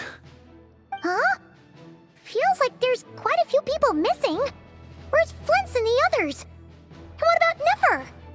I returned ahead of them. Flint is helping Aino and Anefa to set up the decoys and buy us some time. As for Miss Nefer... Boss is still wrapping things up on her end. She sent us back to fill you all in on the top secret intel we've been gathering. I see. Then let's get right into it. But first, who do we have here? You brought someone else in to help? Greetings. I was invited here to help as a longtime Tea Party companion of Columbina's. You may call me Arlecchino. Surely it can't be. Those eyes. Oh, where have I seen them before? Wait, of course. In those memories we just saw. The only Arlecchino I know is the fourth of the Fatui Harbingers. So either you share a pretty uncommon name, or you're more than just a Tea Party buddy. You're well informed, Grandmaster. A man from Mondstadt living all the way out here in Nod-Krai, and yet the people and affairs of Snezhnaya seem to hold a special place in your heart. Oh, the feeling's mutual. Sounds like you know all about who I am, too. A Fatui harbinger.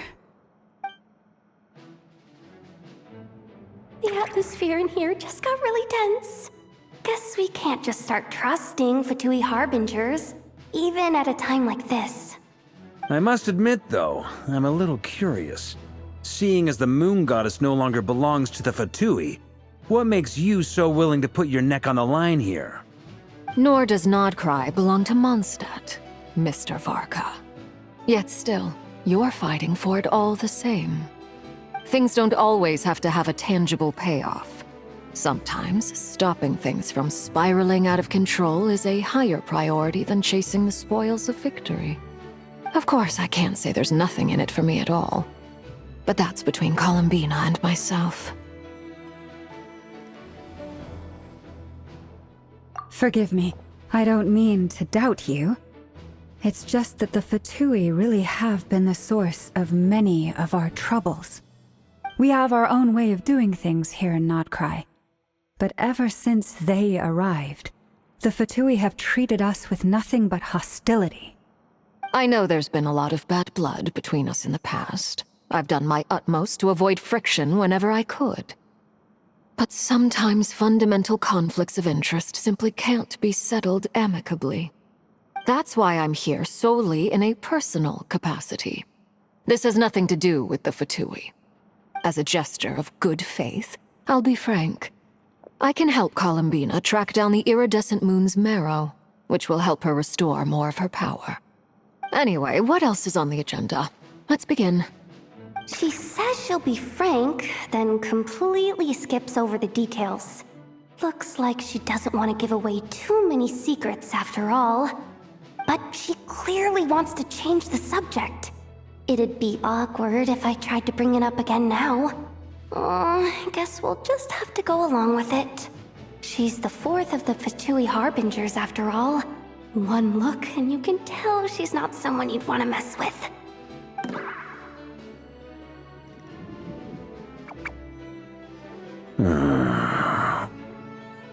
Well, since Miss Arlecchino sounds confident in her ability to handle that, we'll proceed to the next topic. Yehoda, time to share that top-secret intel. Alright, listen up everyone. First, we now know that Rerir was originally a Conrian secret agent whose primary mission was to hunt down and assassinate the so-called Dregs of the Crimson Moon. The Dregs of the Crimson Moon? Mm-hmm. In the memories, there was a lot of talk about the Crimson Moon and Eclipse, and a whole bunch of other stuff from the time of Conria.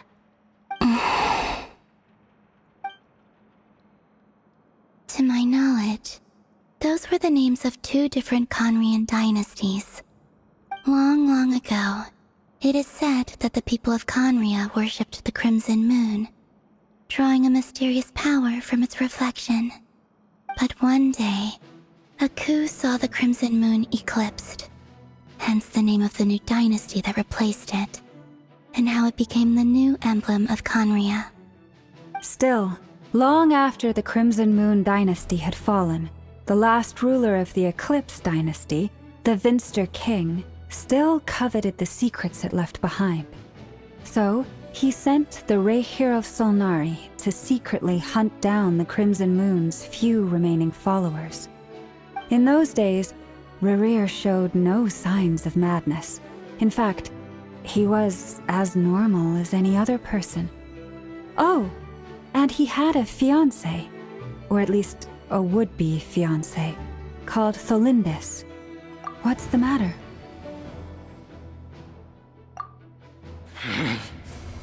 Verfnir, Freindaughter, Flinders, Flinders. Interesting. Anything else? What about this would-be fiancé of his? Do we know anything about her?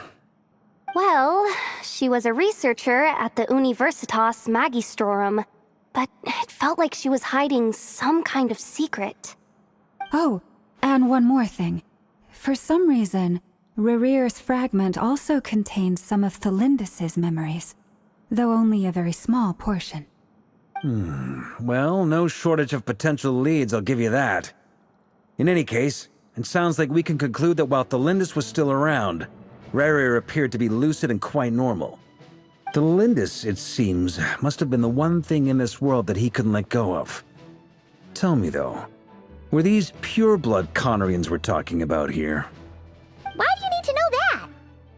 Hold on. If she was a pure-blood Conrian... Oh yeah, just like how it was with the captain. If we could somehow find her, do you think there's any chance Rerir might regain some of his sanity? It's possible, but it would take a miracle. We can't pin all our hopes on that. That merchant who Nefer knows, Dori Sangama Bay. Maybe we could hire her to look into it. All right, then. Let's keep working in our separate teams. Traveler, Paimon, Kutar, and Miss Arlecchino will go look for the iridescent moon's marrow.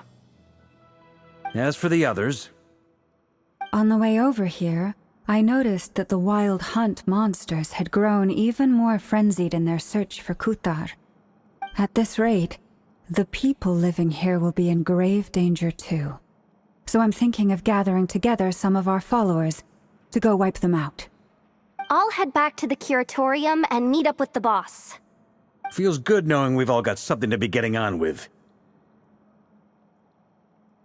Given that the Wild Hunt has been a lot more active lately, the Lightkeepers have likely begun their own operations too. If that is the case, someone will need to pass the news on to Flint's. I'll hold the fort for now, then discuss our next move with Flint's, Aino, and Anefa when they get back. All right then. Well, the clock's ticking. If that's everything, we'll be on our way.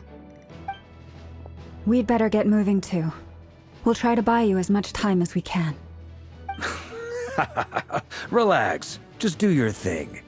I decided to call in some backup since things are getting so hairy.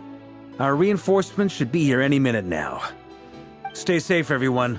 Dismissed.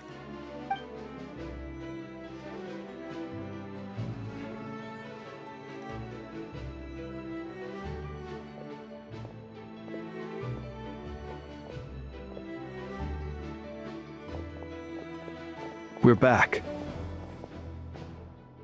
Did we get here a little early? Or a little late? A tad late. The others have already set off. To summarize, our resident moon goddess has found us a new ally, and Boss Nefer has uncovered some promising info. Everything going smoothly on your end? Not great. I don't know how long we can stall them for. The decoys are getting taken out way faster than we imagined. I'm gonna make some more later, but I need a timeout first. I'm so tired right now.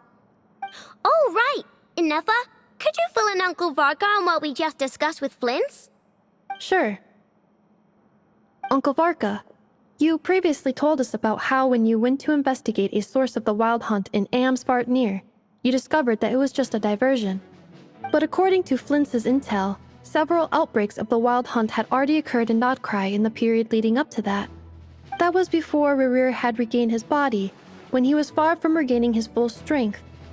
In other words, in theory at least, he still lacked the means to act in two places at once.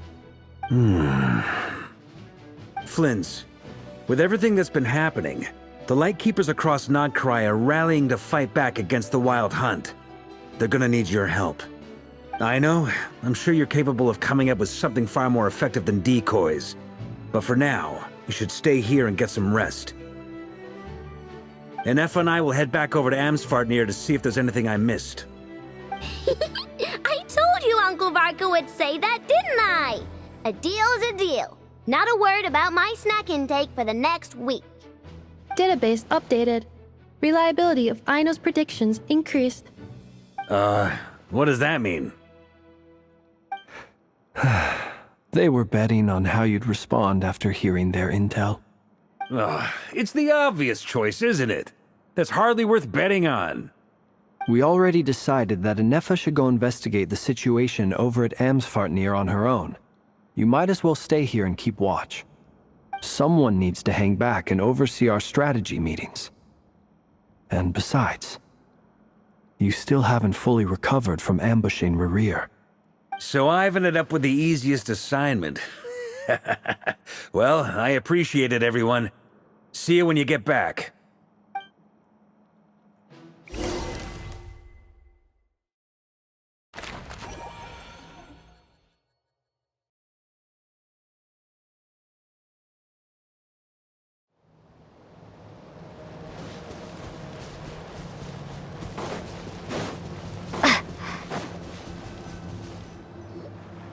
Here, this will serve as a good spot to cross over.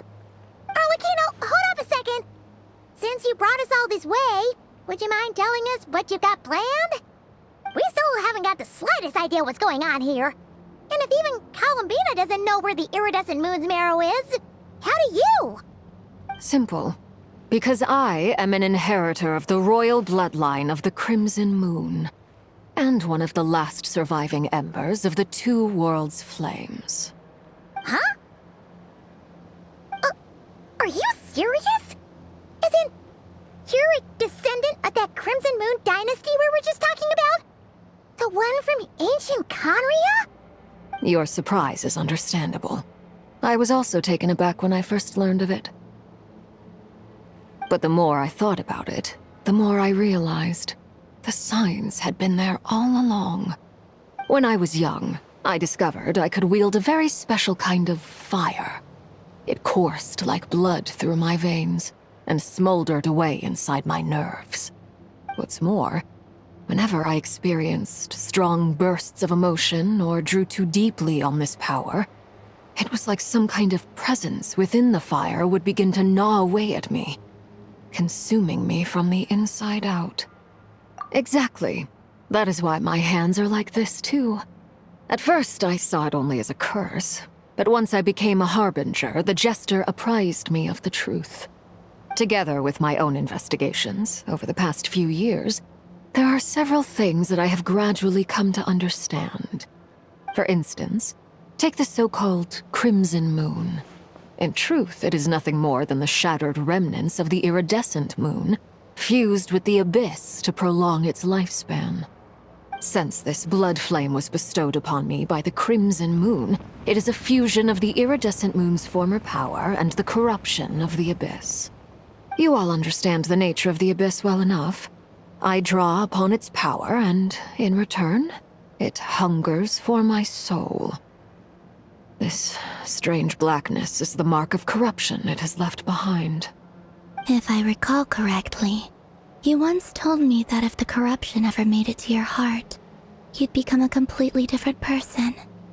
Yes, and that's the reason I'm always careful not to push my power too far. It's essentially a never-ending tug of war.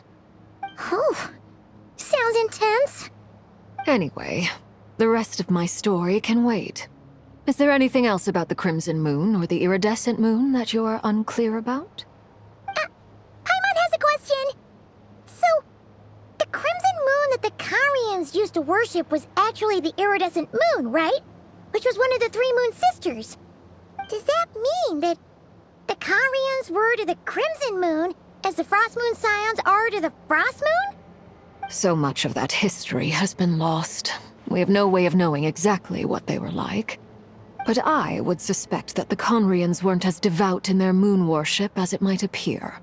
The iridescent moon's remains simply served as their link to the abyss. Later on, perhaps someone discovered a way to make direct contact with the abyss. Or maybe there was some kind of ideological divide. Either way, a dissenting faction staged a coup and drove out the royal heirs of the Crimson Moon dynasty. Still, even with the dark sun looming high overhead, the Crimson Moon's glow never truly faded. If you want living proof, it's standing right before you. The first time we met, I sensed something familiar in your presence. When I looked at you, I felt I could see that mysterious red moon in the corner of my eye.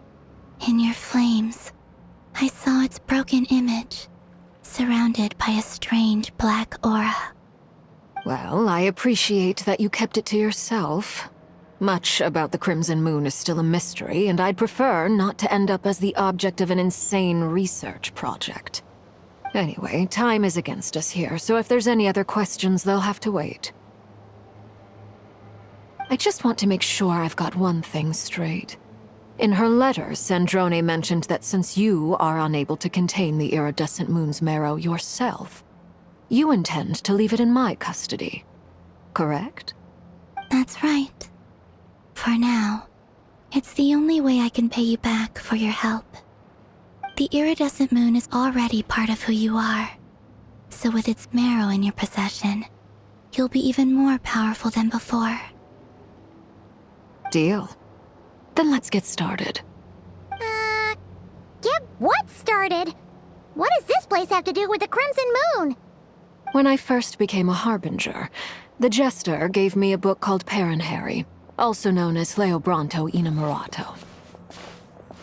You should be able to buy a copy next time you're in Fontaine. It's a love story set in the Crimson Moon era, but setting aside the tangled romances of its characters, it also records a few interesting details.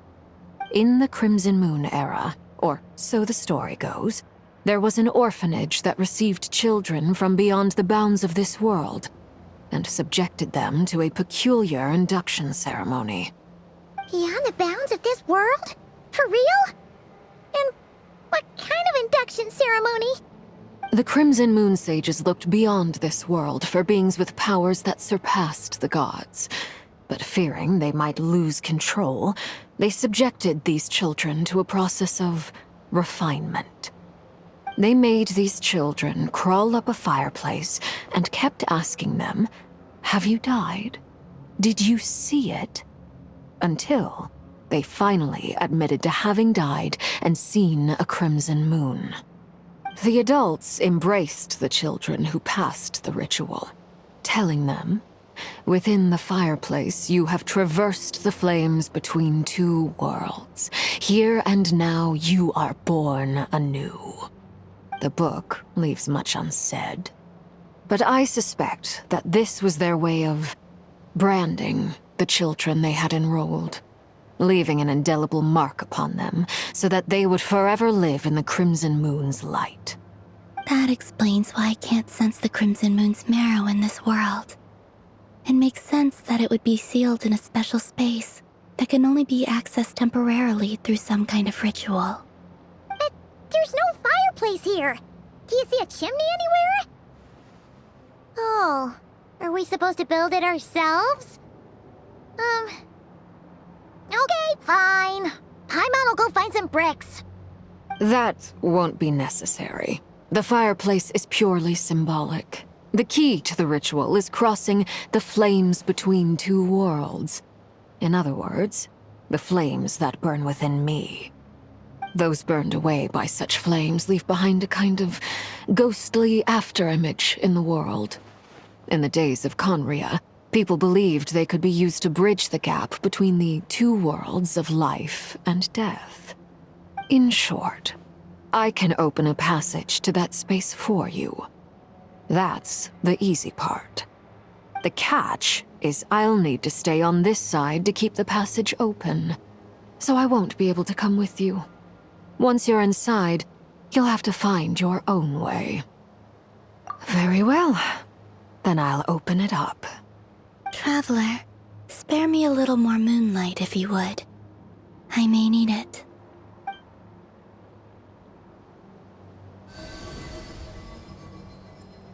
Thank you. I feel like I've recovered some of my strength now. It should be enough to move us across short distances and confront whatever dangers might await.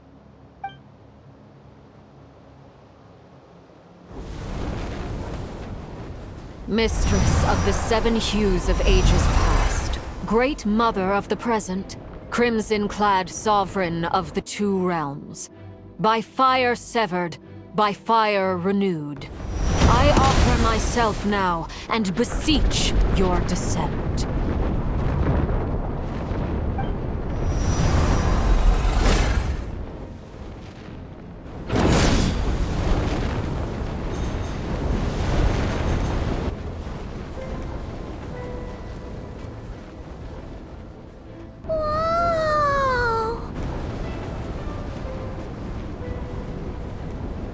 One word of advice. As you're crossing over, no matter what voices you hear, do not answer.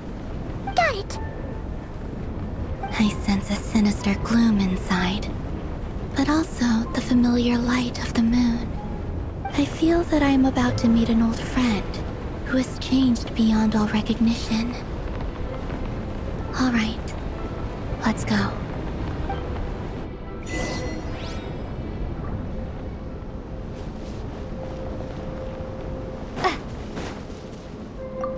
Seismic changes often begin with small windows of opportunity. This could be your window.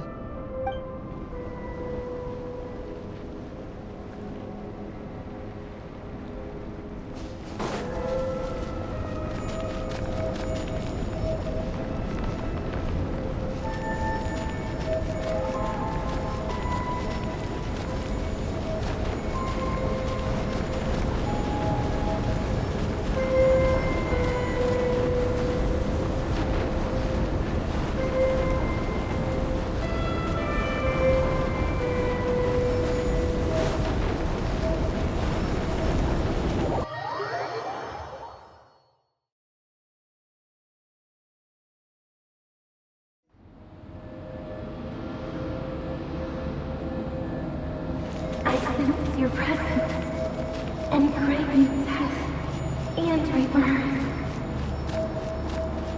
Wait, why are you? You have crossed over from another world, transcended fate itself. I have no right to.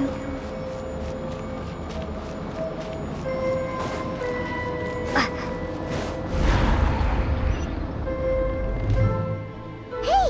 Look up at the sky! A red moon! This must be the spot, right? Is that the abyss? It's practically filled the entire place! What now?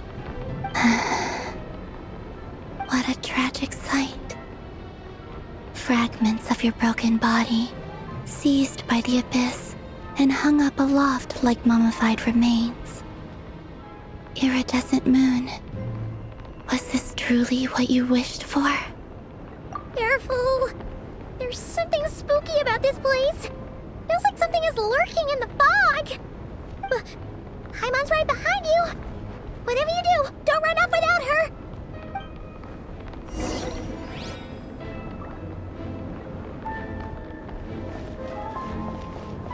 By the way, Columbina, didn't you tell us that the iridescent moon had shattered into pieces? The moon up there looks pretty whole to Paimon.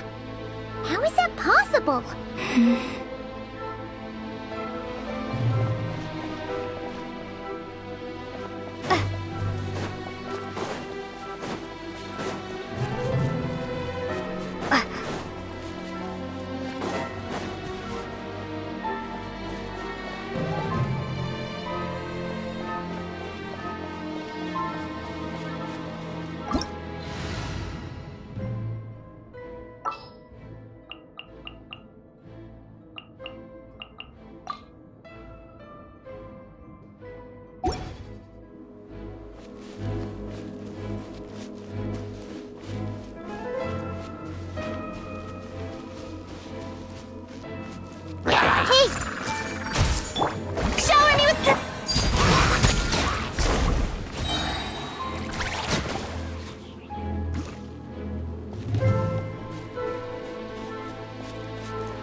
Just like I thought. It was only a facade.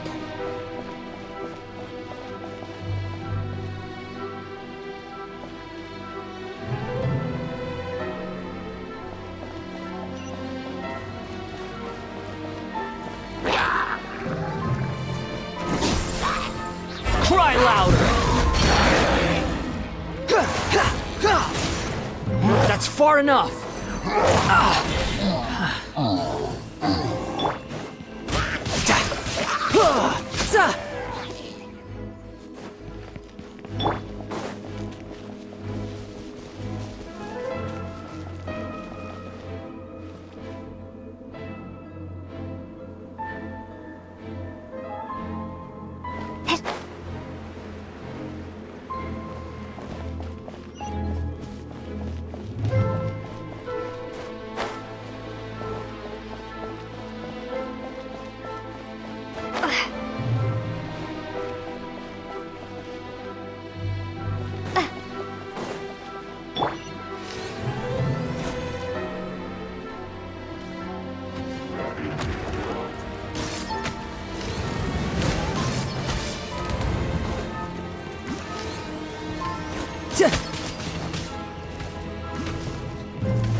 No time to lose.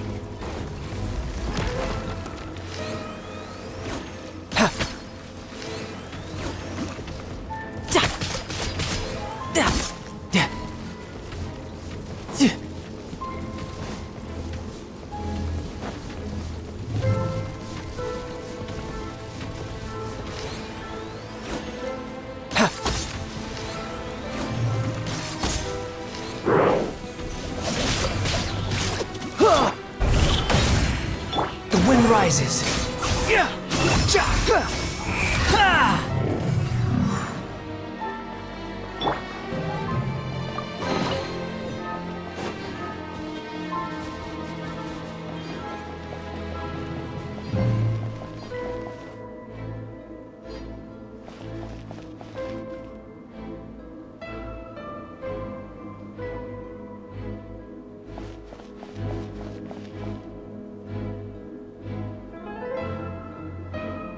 Huh? Huh? For real? That's way too high! There's no way we'll be able to reach it! No.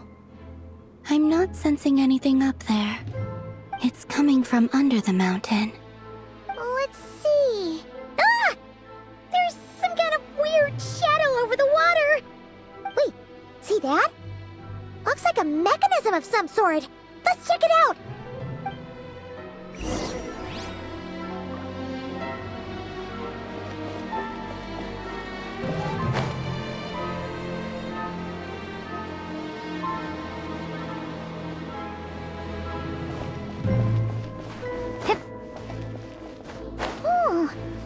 Looks like a device from the time of Karia. Maybe people once came here to study the Crimson Moon's domain, and they left this behind. Oh, if we could activate it, we might find some clues.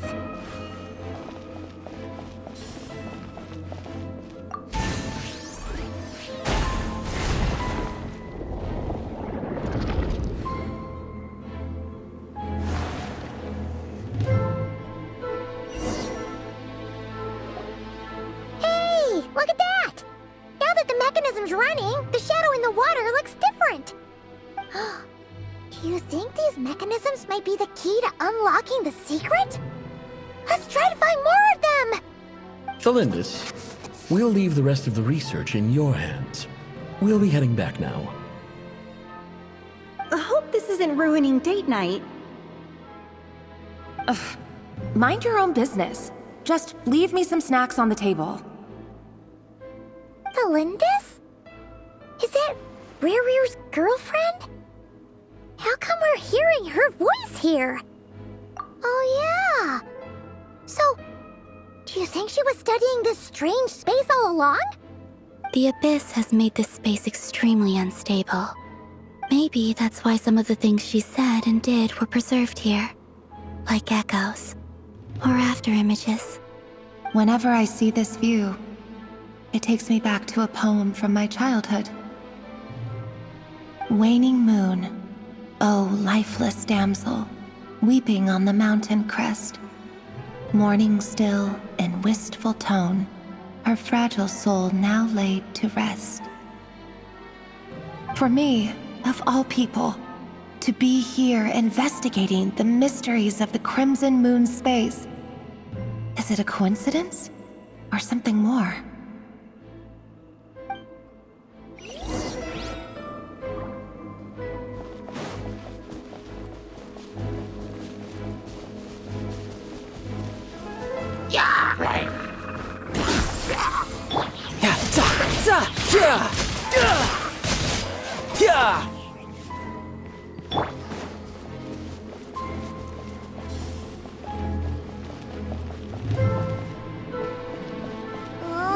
Looks like the Abyss has messed up this mechanism. We need to find a way to get it working again. Let's see if there are any other devices nearby.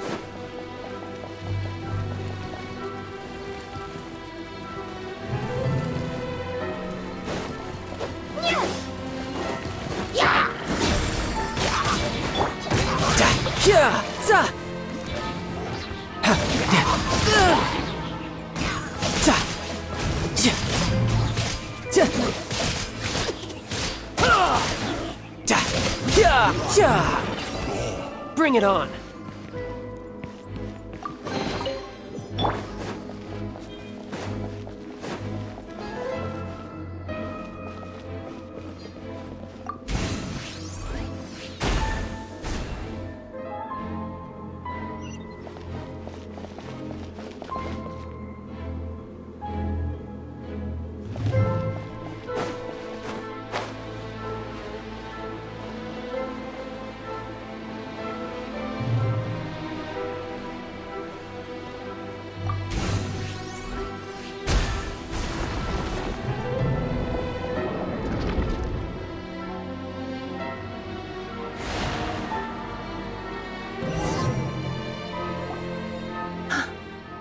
See, so the moon marrow, or rather the power of the 3 moons, is the key to unlocking. If it really does exist, then maybe this madness can finally be put to an end.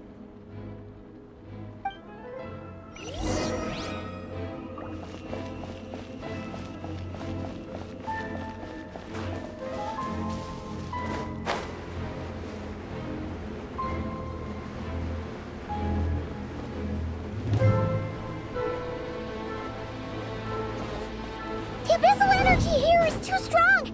We better pull back for now!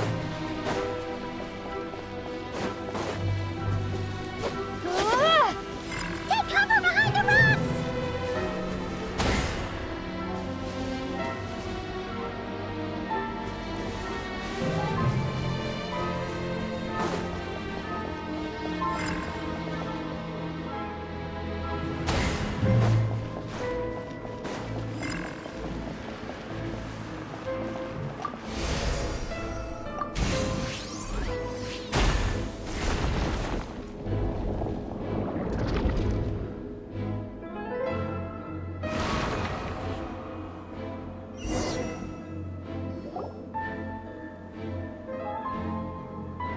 With the Abyss inhibitors in place, I should be able to access the chamber with the moon marrow. Oh, Rerir, with every step you take, you're drifting further from what you truly desire. But you're not the root of the problem. Ever since that outsider set foot in Conria, the Vinster King has sunken deeper into madness. If only I could get my hands on that outsider.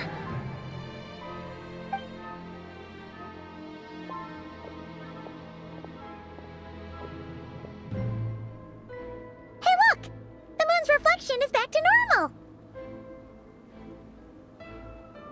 Elendis' voice mentioned a chamber with the moon marrow. Do you think maybe it's hidden in the moon's reflection? It must be. For within it, I sense the fragile aura of a dying soul. Then there's no time to lose! Let's go!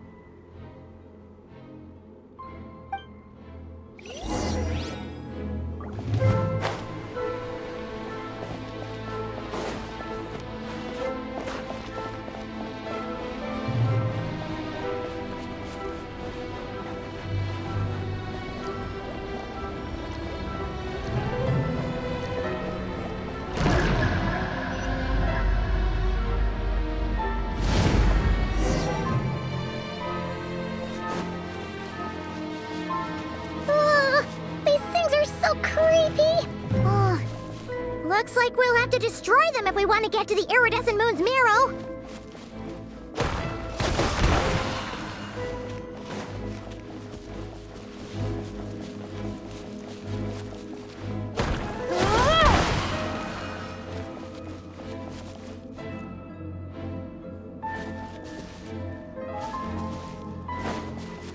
That must be the iridescent moon's marrow!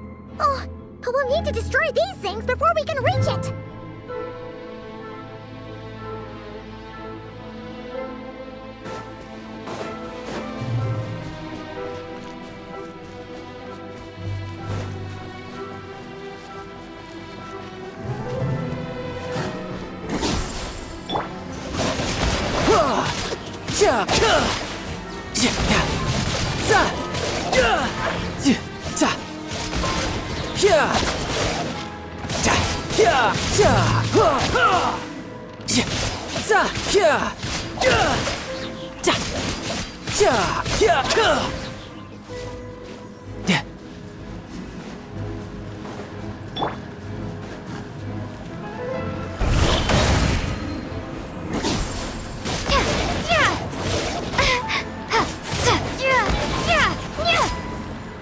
Behold! You dare to gaze upon me?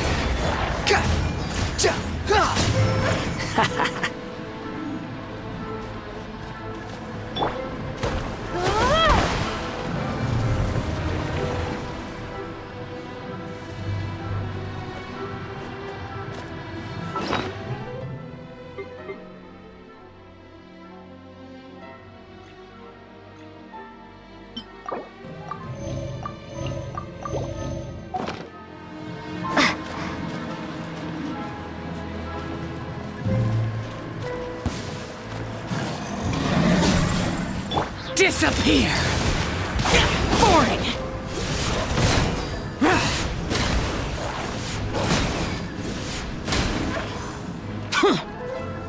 Worthless! Hang in there! We're so close!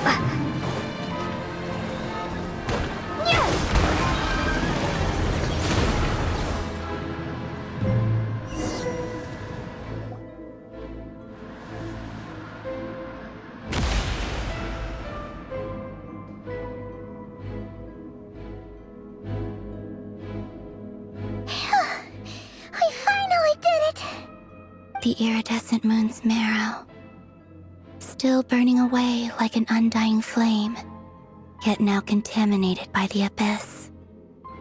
It has taken on a new form entirely. If we can purify the abyssal power within, we should be able to obtain its untainted essence.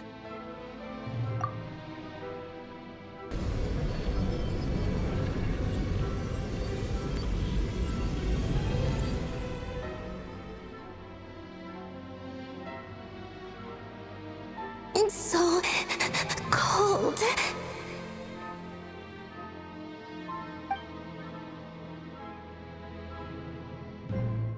Is it you? Are you here? Huh? Are you talking to us? At long last, I can see you once more. Our fates have crossed, and I am finally free. I'm sorry, I lied to you.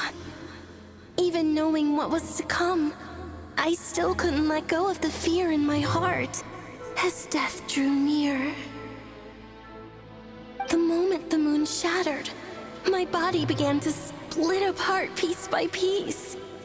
Like I was being cut into pieces by 1,000 blunt blades. My thoughts scattered as the cold crept in.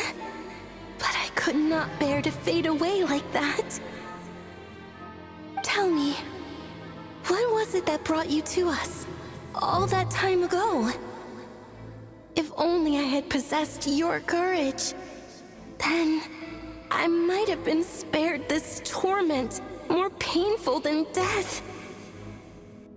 You look so puzzled. That's how I felt too, when I first saw you. But trust me when I say that everything happens for a reason. Farewell, Hypo.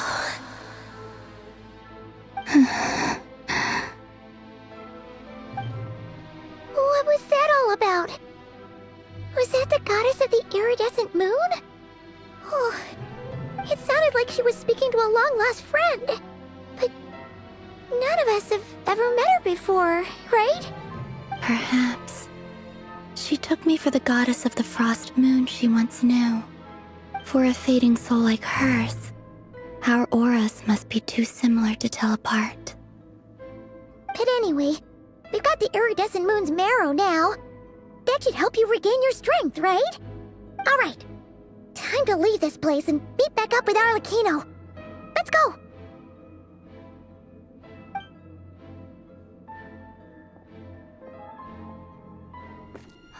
That's odd. This place looks different than when we came in. Waning moon, oh lifeless damsel. Oh.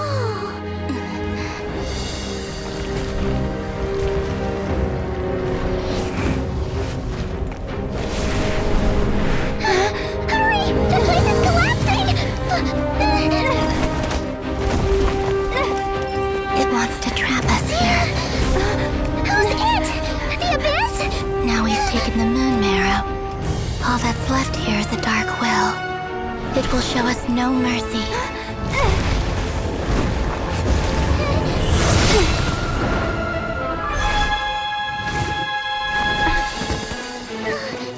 Give it back! The crimson moons! My marrow! My heart!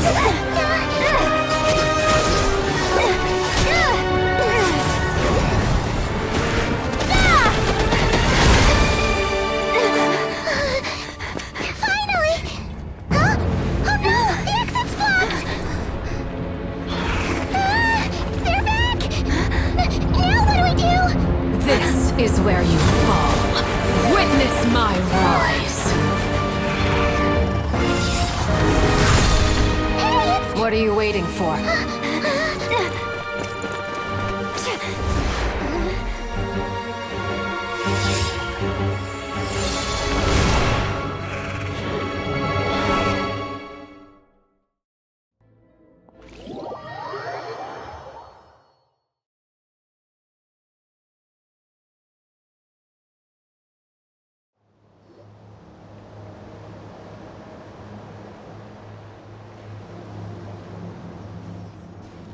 Oh, we made it!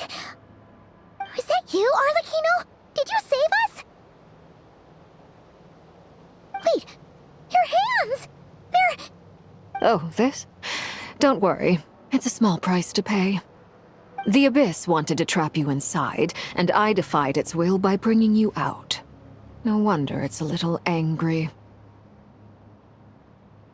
No. I have paid the price, albeit a small one, and it cannot be undone. My hands have already fused with the Abyss.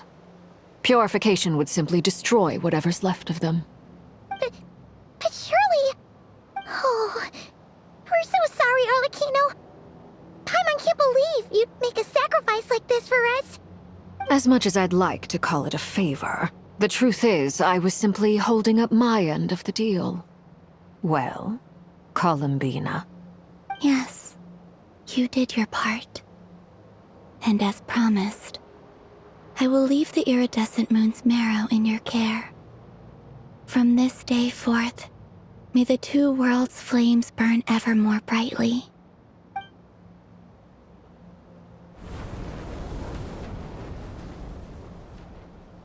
I'll take that as a blessing. Now, Columbina, give me your hand. Accept this moonlight I offer in return.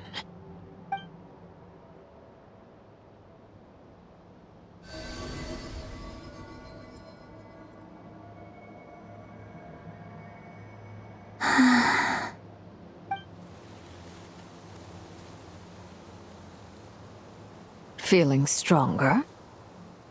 Hey,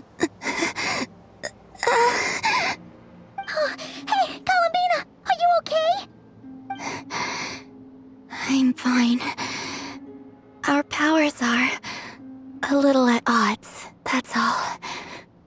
By the Frost Moon's authority alone, wielding the power of the other moons was always going to be a stretch. Still, I think it's fair to say that your strength has returned, at least to the level it was at as Third Harbinger. It's still not enough. There's no way I can hope to challenge Rayrear like this. Just one more ray of moonlight, if you would. It's okay. I can take it.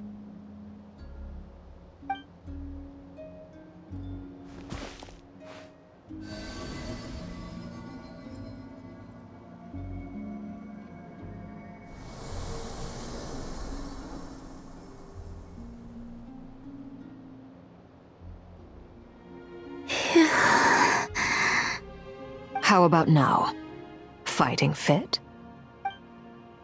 At the very least, I won't have to stay hidden like before.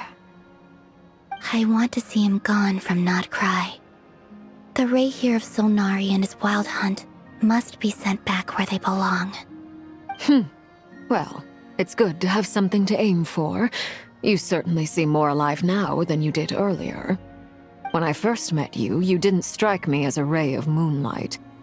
More like a wisp of fog drifting in from who knows where, ready to scatter at the first sign of a breeze.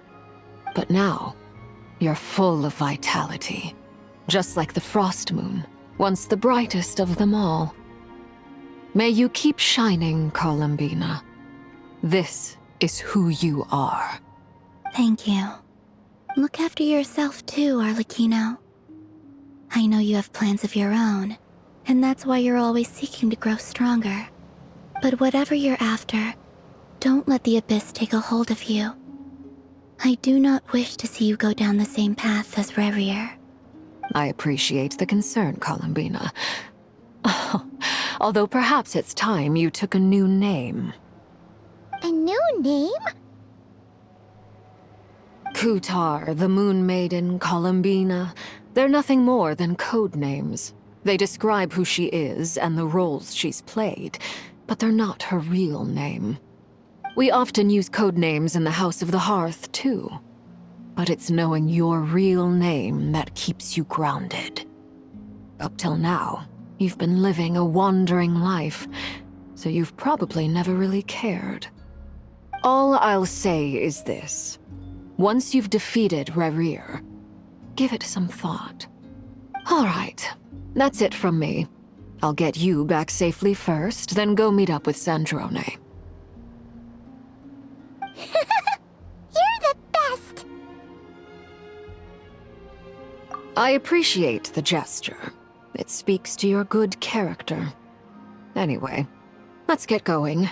There are more urgent things to do right now than trade compliments.